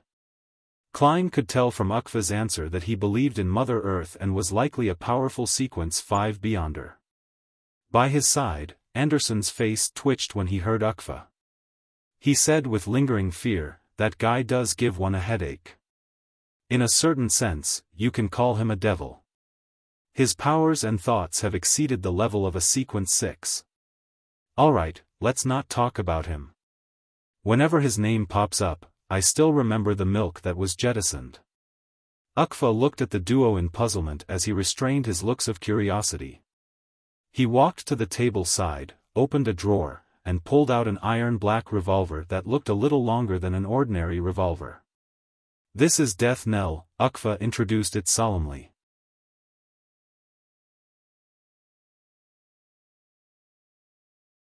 Chapter 708, Revolver worth £9,000 Death Knell? Striking the enemy's death knell with every shot. I like this name. Klein controlled his facial expressions as he went forward without any anticipation or excitement on his face. He reached out to receive the iron-black revolver with a slightly long barrel. He was originally very worried that Ukfa would raise the price if he showed any strong desires for it. This was common in any transaction, but on second thought, with Gehrman Sparrow's reputation, and with Anderson, the strongest hunter of the Fog Sea, as a witness, it was unlikely that Ukfa Connorchris would offend him despite possibly being a Sequence 5 Beyonder. After all, he had quite the adventuring circles and had hoped to lead a quiet and settled life. He definitely had reservations that the crazy adventurer might sneak into the manor in the middle of the night despite not flaring up in front of him. Therefore, his attempts to maintain his calm and composed attitude became one of simply maintaining his persona. Realizing that Gehrman Sparrow was seriously inspecting and studying Death Knell, Ukfa gave a detailed introduction. Its powers are rather uniform: to reap the lives of others. There are 3 methods. First is weakness attack. There's no need to meet any conditions. Just directly inject your spirituality and pull the trigger. It will allow you to discover the target's weaknesses from a mysticism angle. In other words, it would be the aspects where defenses are weaker, and it will provide you with the corresponding accuracy, thus, resulting in extraordinarily terrifying damage. The second is lethal attack. You have to cock the hammer before shooting. Its distinguishing feature is that wherever you hit the target, it will be equivalent to an attack on their weak spot. And if you really do strike the true weak spot, it will be capable of dealing a lethal blow to an enemy without overly strong defenses. To targets who are good at defending, 3 shots would be able to resolve the matter. This includes Guardian. Of course, that is under the premise that the 3 lethal blows aren't spread too far apart. It's best not to exceed 5 seconds. The third is slaughtering. On the foundation of a weakness attack, providing more than twice the spirituality on top of that will imbue ordinary bullets with grapeshot effects. Simultaneously, when aimed at a group of enemies, it will result in area of effect damage. To increase the damage, it will need to meet the conditions for lethal attack, as well as provide more than thrice the spirituality. This drain will be quite a burden on the user. It can also be combined with bullets with different characteristics, allowing you to target different kinds of enemies. This sounds like it corresponds to a Sequence 5 Reaper of the Hunter pathway. Klein glanced at Anderson and asked, seemingly in thought, if the target's physical condition reaches that of a Sequence 4 Dragon, how many strikes of lethal attack will kill it? Ukfa was taken aback as he shook his head in a daze. I've never met a dragon before. Much less a dragon whose physical condition has reached that of a demigod. Does Gehrman Sparrow plan on using this gun to slay dragons? And a demigod dragon at that? Isn't that way too crazy? Ukfa suddenly felt that the adventurers these days were completely different from the ones he met back when he was active. He didn't even consider the possibility of death. Anderson coughed before clearing his throat. That will depend on your luck. For real, trust me, luck is extremely important. If you encounter a dragon that has been beaten to a state close to death, then 1 shot would be sufficient. Otherwise, I suggest you to run. Yes, it's more important to stay alive. Of course, if the demigod dragon doesn't defend and stays there for you hit it, 5 shots of lethal attacks should be enough to kill it. Ukfa looked at Anderson before looking at Gehrman Sparrow. He decided not to pursue the topic as he changed topics. Anderson has told you about the negative effects of death knell, right? You will receive a weakness that originally didn't exist, or it will enhance an already existing weakness, making it become more extreme. This effect will be maintained for 6 hours. There was once a time when I became extremely afraid of cats. There was one when I had just hunted a famous pirate, but I ended up going limp in the legs in front of a newborn kitten. I knelt before it, wailing and crying for it to spare me. If you carry it around, the problems aren't great. It will only make you easily thirsty. Just drinking more water and heading to the washroom more often would solve the problem. Why does it feel like the negative effects of an additional weakness will bring me more trouble? However, it is something acceptable. Klein deliberated and said, "Name your price." 9,000 pounds. Anderson should have mentioned it. That's my bottom line. Ukfa looked at death knell in Gehrman Sparrow's hands and said, "This is already cheap enough. If it wasn't because I was worried that getting to know more Beyonders would affect my present life, I would have actively promoted it. I'm sure I can sell it for 12,000 pounds. Indeed, a mystical item at this level can be sold for sky-high prices if the negative effects aren't too serious when meeting a suitable buyer.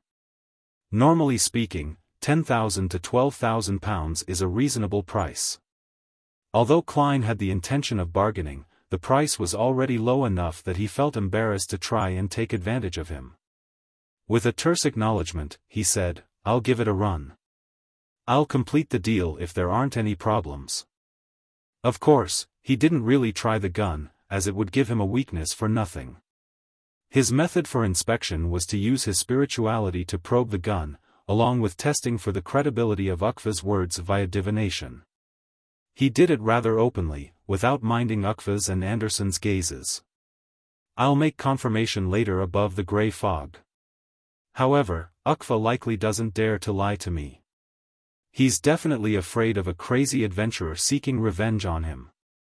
After all, he has already obtained a settled and quiet life. He has a wife and children." Klein placed death knell on the table, lifted his suitcase, and took out 9,000 pounds from it. The money had been removed from above the grey fog to air it ahead of time. After Ukfa received the money, he did a quick count and confirmed the authenticity of the money. As expected of a recently famous adventurer. Few people can produce 9,000 pounds in cash at once. Even a tycoon doesn't have that much liquidity, he said poignantly as he put away the stacks of cash. "I even spent 5,000 pounds to buy a key not long ago." Klein felt his heart suddenly turn empty as he saw the 9,000 pounds enter Ukfa's drawer. "I've been out at sea for so long, saving up so much money, but in just moments, it's all gone. Now, I'm left with 2,683 pounds and 6 gold coins. I can't even afford a relatively decent manor." Klein sighed as he took out the ordinary revolver from his underarm holster, removed the bullets inside, and stuffed them into death knell. After Anderson watched the entire transaction, he said with a tsk, "Ukfa, you've changed. In the past, you would have checked the authenticity of each note. If you find it troublesome, I can help you." "It's totally fine, but I'm worried that Gehrman will shoot you." Ukfa clearly knew the strongest hunter's talent at provocation. He could imagine the scene of Anderson posing in a way that was begging to be beaten, counting each and every note while verifying them against the light in slow motion. "Well said." Klein silently praised him. He then stuffed the iron-black, long-barreled revolver into his underarm holster. The original revolver was thrown inside the suitcase. "Thanks to you, I no longer have to fret over this matter," Ukfa said with a smile as he pointed at the door. "I'll get my valet to send you out." Anderson opened his mouth as he chuckled. "Ukfa, aren't you going to keep us here for dinner? When you're married with kids, I'll treat you to the best food at the best restaurant," Ukfa said with a smile, completely unfazed by his accusation. Out of the manor, Anderson looked up with squinted eyes. At the sight of the setting sun, he chuckled. "Back when I knew Ukfa, he was a doctor who was good at planting all kinds of strange plants on the ship to improve everyone's lives. I thought he would die early on during our adventures, but to my surprise, he was always lucky. He even became a druid later. Why are your poignant words also so deserving of a beating? Klein deliberately said, he does have good luck. As your companion, luck is needed to survive. Anderson turned his head in surprise as he scrutinized Gehrman Sparrow. You know how to mock others? Or have you been infected by me? He wasn't too affected by it as he straightened his clothes, took off his hat, and said with a smile, all right, you've gotten the mystical item you need. If there's nothing else, it's time I embark on my own journey. Don't forget that demigod's mission. Klein succeeded in using a single sentence to crumple Anderson's expression. I already have an urge that compels me to finish that matter as soon as possible. All right, there's no need for goodbyes. Perhaps we might really meet again one day. Anderson gave a self-deprecating laugh, waved the hat in his hand, and turned to head towards another path that left to Byam. As he watched the strongest hunter depart, Klein slowly heaved a sigh. Holding his suitcase, he followed the path he took to get here and headed for Byam under the red evening sky and the shelter of unique palm trees. Inside Byam City. After finding an ordinary inn to stay in, Klein began considering his subsequent plans. I'm finally free. I can attempt to act as a marionettist. I have to figure out the corresponding principles. That's the most pressing issue for now. Yes, marionettist. The focus should be on the marionette. I haven't actually created a marionette and controlled it in battle. I should start from there. This matter can be completed before returning to Backland. Not only do Beyonders have to stay hidden there, making it difficult to encounter one, but no matter what one does, it's easy to get on the bad side of the church or some important figure. I need to be careful. It's not a good place to select and create marionettes. The sea is better. I'll go make my rounds at the bar later. I'll find a pirate who deserves death to give it a try. With this in mind, Klein immediately got up and left his room. As though he was bringing his certificate of deposit to a bank to withdraw the money, he headed for the nearby seaweed bar. Famous pirates often showed up there. Soon, he arrived at the bar's entrance. After straightening his clothes, he pushed open the heavy wooden door. Gazes subconsciously swept past his face before they moved away as though it wasn't anything extraordinary. Following that, someone shouted with a suppressed voice, Gehrman Sparrow. In a blink of an eye, several figures in the bar ran for the back door. Before Klein could figure out what was happening, the bar was left relatively desolate and empty.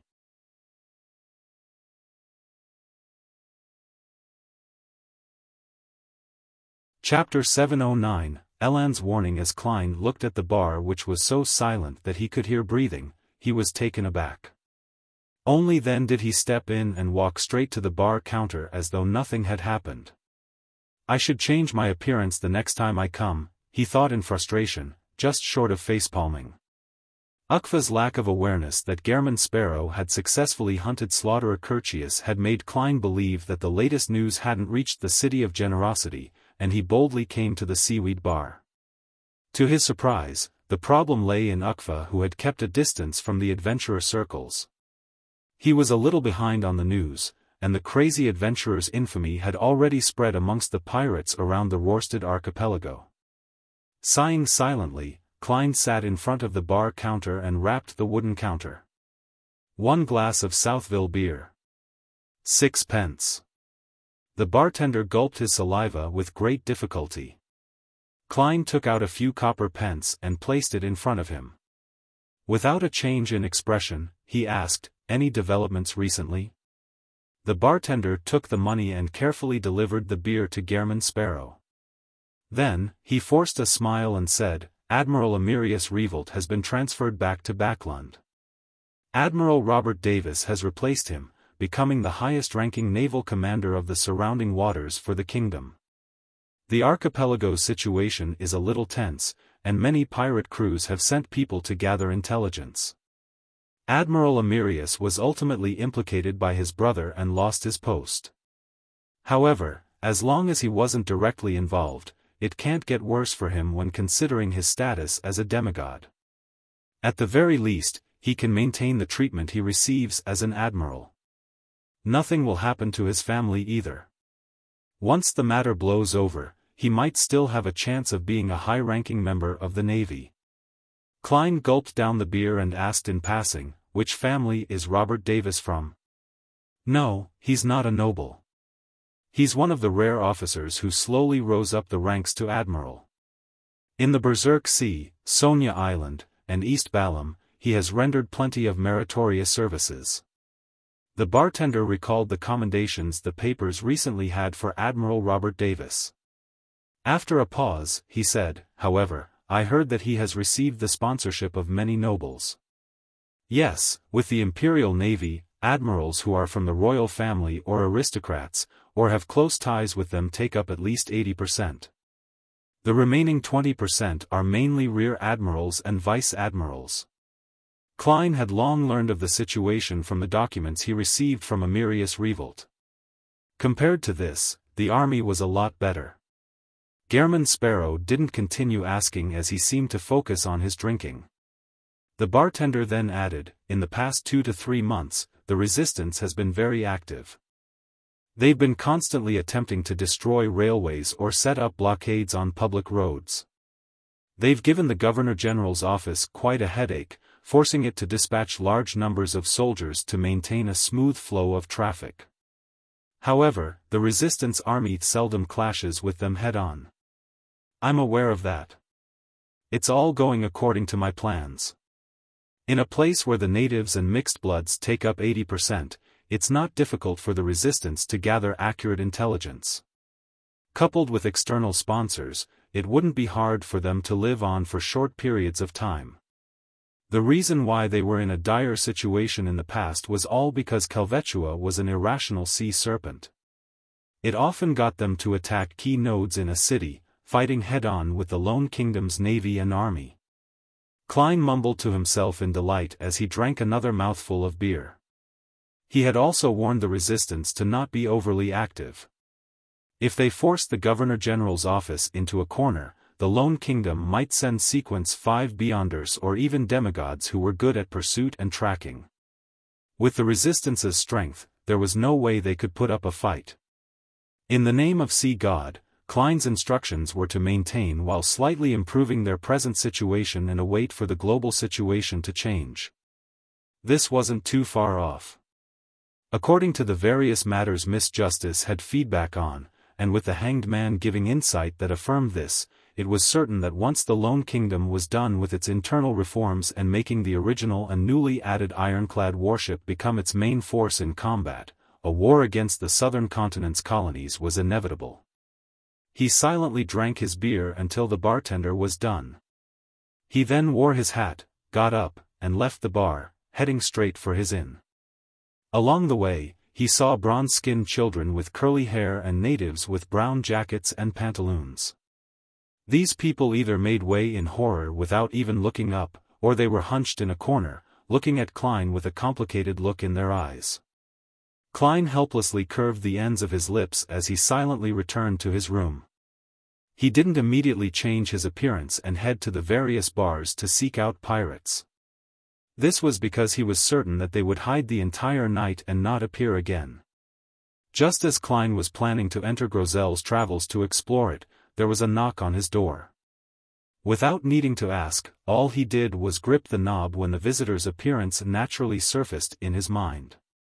It was a middle-aged man dressed in a dark red coat and white slacks.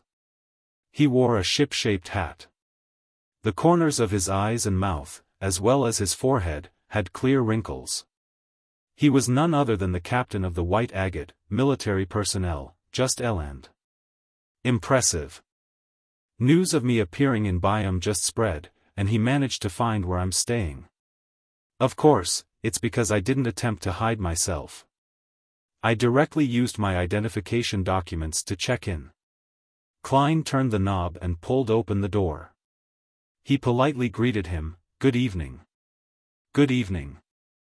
I'm very glad to see you back in Byam."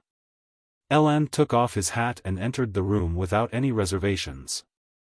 "Is there something?" Klein pulled a chair over and sat down. Elland sat opposite him and chuckled. "Isn't visiting a friend the most important matter? You're such a smooth talker. Too bad Anderson is gone, or he can learn from you." Klein felt triggered for some reason. He maintained his usual state and looked into Elland's eyes. "All right, you've made your visit." Elland seemed to have expected such a response. He smiled and said, "Do you still remember Donna?" "Of course, she and her brother are adorable. I wonder if they've recovered from the fright I gave them the last time and have given up any curiosity towards the mysterious world." Klein calmly replied, "I don't have amnesia. Forgetting unimportant matters aids our mental health." "Heh, this isn't said by Emperor Roselle." Elland simply explained, "Didn't you tell Donna's father that he should post an advertisement in the Sonia Morning Post for 3 days in a row, asking to buy Demir's special cured meat if he needs your help? He did so recently, but unfortunately, you weren't in Byam or the nearby seas. What happened after that?" Klein's instincts told him that Donna and her family weren't in serious trouble based on Elland's relaxed attitude. Elland chuckled and said, "I heard your conversation back then, and after discovering the advertisement, I visited them using the address. As you know, Donna is a lovely lady. She reminds me of my daughter. The matter isn't too complicated. Erdi, who's Donna's father, had a bunch of valuable goods plundered by the crazy captain. This plunged him into a terrible economic situation. Although it isn't as bad as going bankrupt, life for him has definitely turned for the worse. That's why he wishes to commission you to get the goods back. I knew you weren't in Byam back then, so I had to go through my own channels to help Erdi recoup the goods at a reasonable price." Crazy Captain? Klein first found the title familiar before recalling where he had heard it before. According to red-haired Helene, Vice Admiral Ailment Tracy's delivery of slaves for the Demonist sect was passed off to Crazy Captain Connors Victor. The latter appeared to have close connections with many of the slave dealers and merchants in the Lone Kingdom.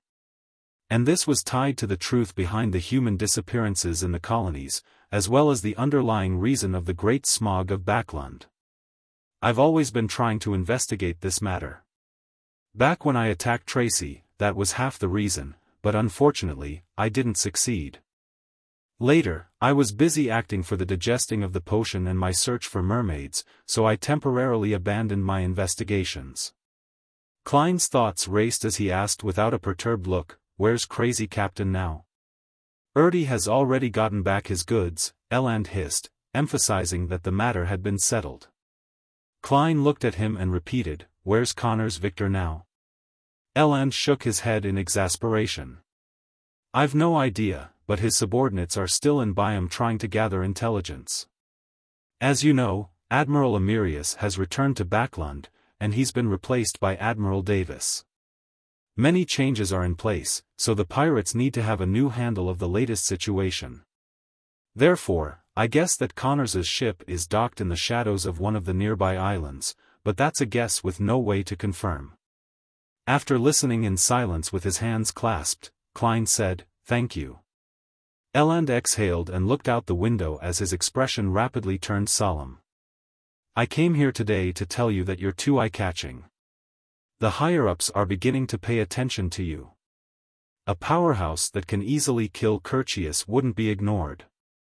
It's best you stop using this identity for checking in, otherwise, you might face some difficult problems." Klein nodded seriously and said, "All right." He was very grateful for Captain Elland's warning, but he didn't show it on his face.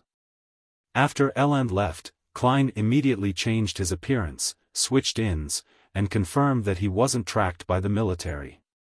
After doing all of that, he began considering the search for Crazy Captain Connors Victor. To others, this was an extremely difficult task, but Klein had a trick up his sleeve. It was to use the sea god scepter and communicate with nearby sea creatures. As long as Connor's Victor was in the Rorstad Archipelago's waters, there was no way he could hide from Klein. Of course, it was necessary that he had enough time to perform the search.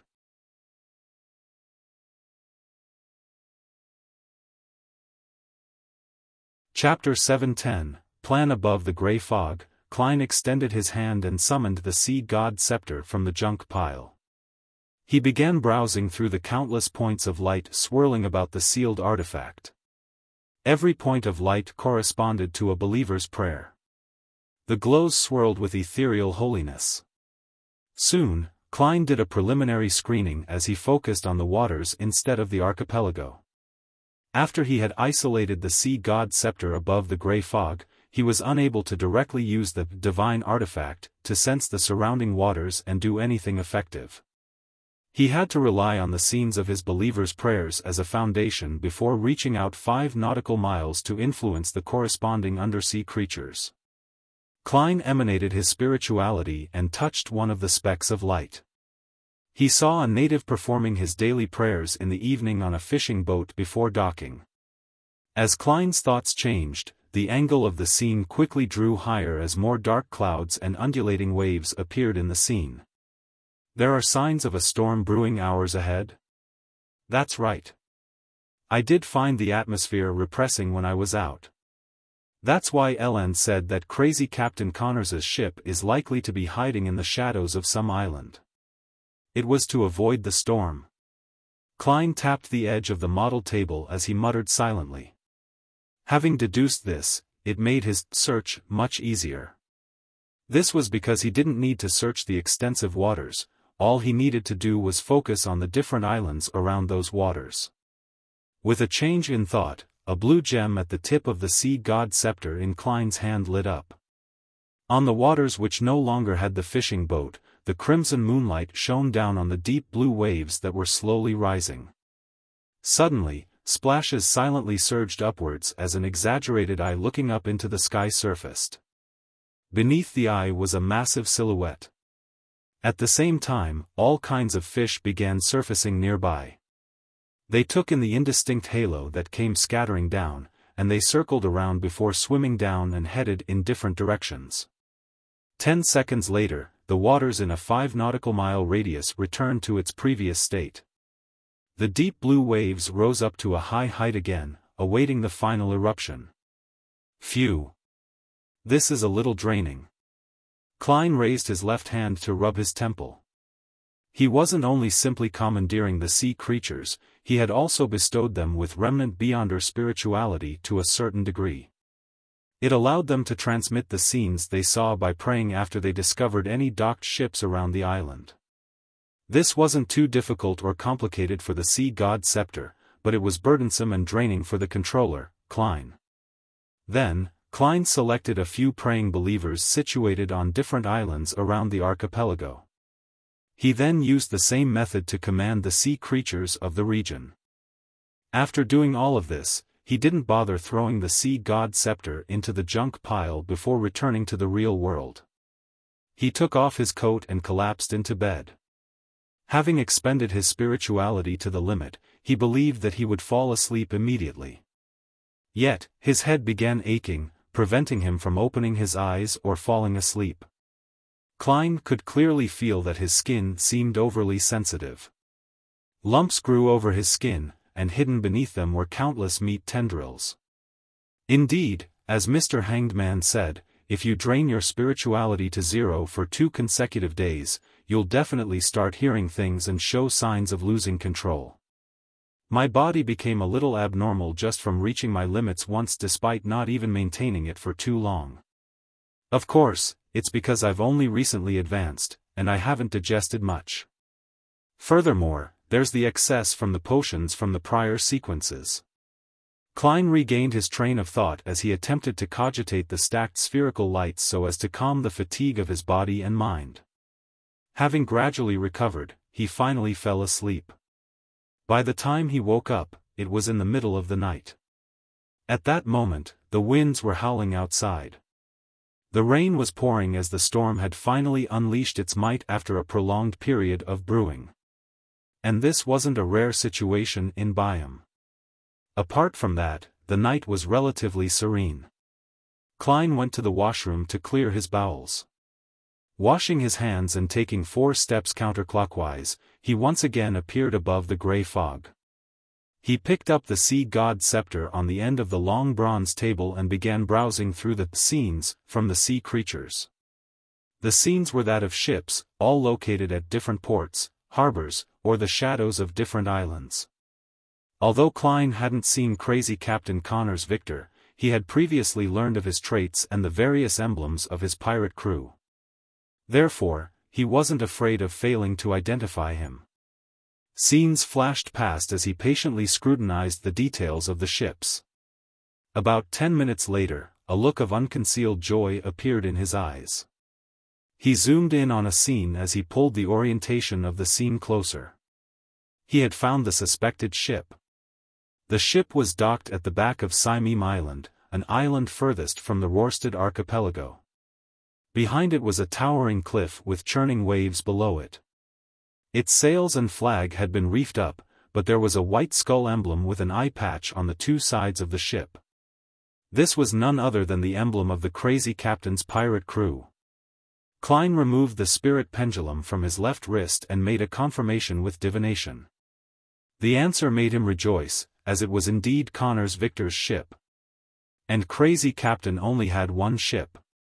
It's no wonder that despite most adventurers at sea knowing that crazy captain is in contact with the kingdom's human traffickers and slave merchants, the Church of Storm's investigations of the colony disappearances didn't point to him. He only has a bounty of 3,300 pounds. The pirate crew only has 1 ship, so it just looks like it's a small business. It's impossible for him to do large-scale human trafficking. What should I do next? Klein first sighed silently before considering his angle of investigation. His first reaction was to summon a massive undersea creature, hitch a ride on something akin to a whale, and head straight for Simeem Island while the storm continued. Then, he could infiltrate and use his powers as a marionettist to control crazy Captain Connor's Victor without causing too much of a stir. But on careful thought, he felt that it was a rash decision. It wasn't a problem dealing with other pirates who weren't at the pirate admiral level, but since crazy Captain Connor's Victor was involved with a terrifying matter like the Great Smog of Backland, he had to consider that Connor's normal actions were just a disguise. In consideration of how he might have another identity, with the ship concealing some secrets, there was a high chance that there was a trap that could deal with pirate admirals. Klein might not walk out alive despite being armed to the teeth if he made such a rash infiltration attempt. Should I summon myself and head over with the sea god scepter as a spirit body? This can avoid some accidents, as I can immediately end the summoning if anything goes wrong. However, the sea god scepter is essentially the Beyonder characteristic of a high-sequence Beyonder from the storm pathway. As long as it appears in the real world, it might attract Sea King John Cotman. This will prevent the situation from developing as I expect it to. Klein looked at the storm in the scene as he came up with a preliminary plan. Before that, he conjured a pen and paper and wrote the divination statement, dealing with Connor's Victor is very dangerous. Picking up the silver chain of the spirit pendulum, Klein reined in his thoughts and focused on the divination. Soon, he opened his eyes to see the topaz pendant turning clockwise at a high frequency and large amplitudes. This meant that dealing with Connor's Victor was very dangerous. It's as I expected. Thankfully, I didn't rashly rush over. Klein picked up the sea god scepter and decided on executing the plan he had just thought of. It was to use the prayer scene and strike Connor's Victor's ship with the sea god scepter from afar by using the cover of the storm. He would rouse the nest and force out its secret. After grasping the relevant situation, he would end the attacks before Sea King John Cotman sensed the abnormality or arrived at the scene. Klein wouldn't feel disappointed if Connor's Victor unfortunately landed in the hands of the Sea King. This was because he would have to think of the means to pass the information to the 3 churches after he figured out the truth of the Great Smog of Backland. If Crazy Captain successfully escaped, Klein would have pried into his secrets by rousing the nest. He could then subsequently formulate a plan of attack. Phew. Klein slowly exhaled as he watched the ship bob about with the dark crashing waves before raising the sea god scepter high in the air. At the tip of the scepter, the blue gems that circled around it had begun to emit a bright light. You're tuning into the Xiaofan's Wuxia Tales YouTube channel. Don't forget to subscribe and join us on this journey to catch the most captivating stories.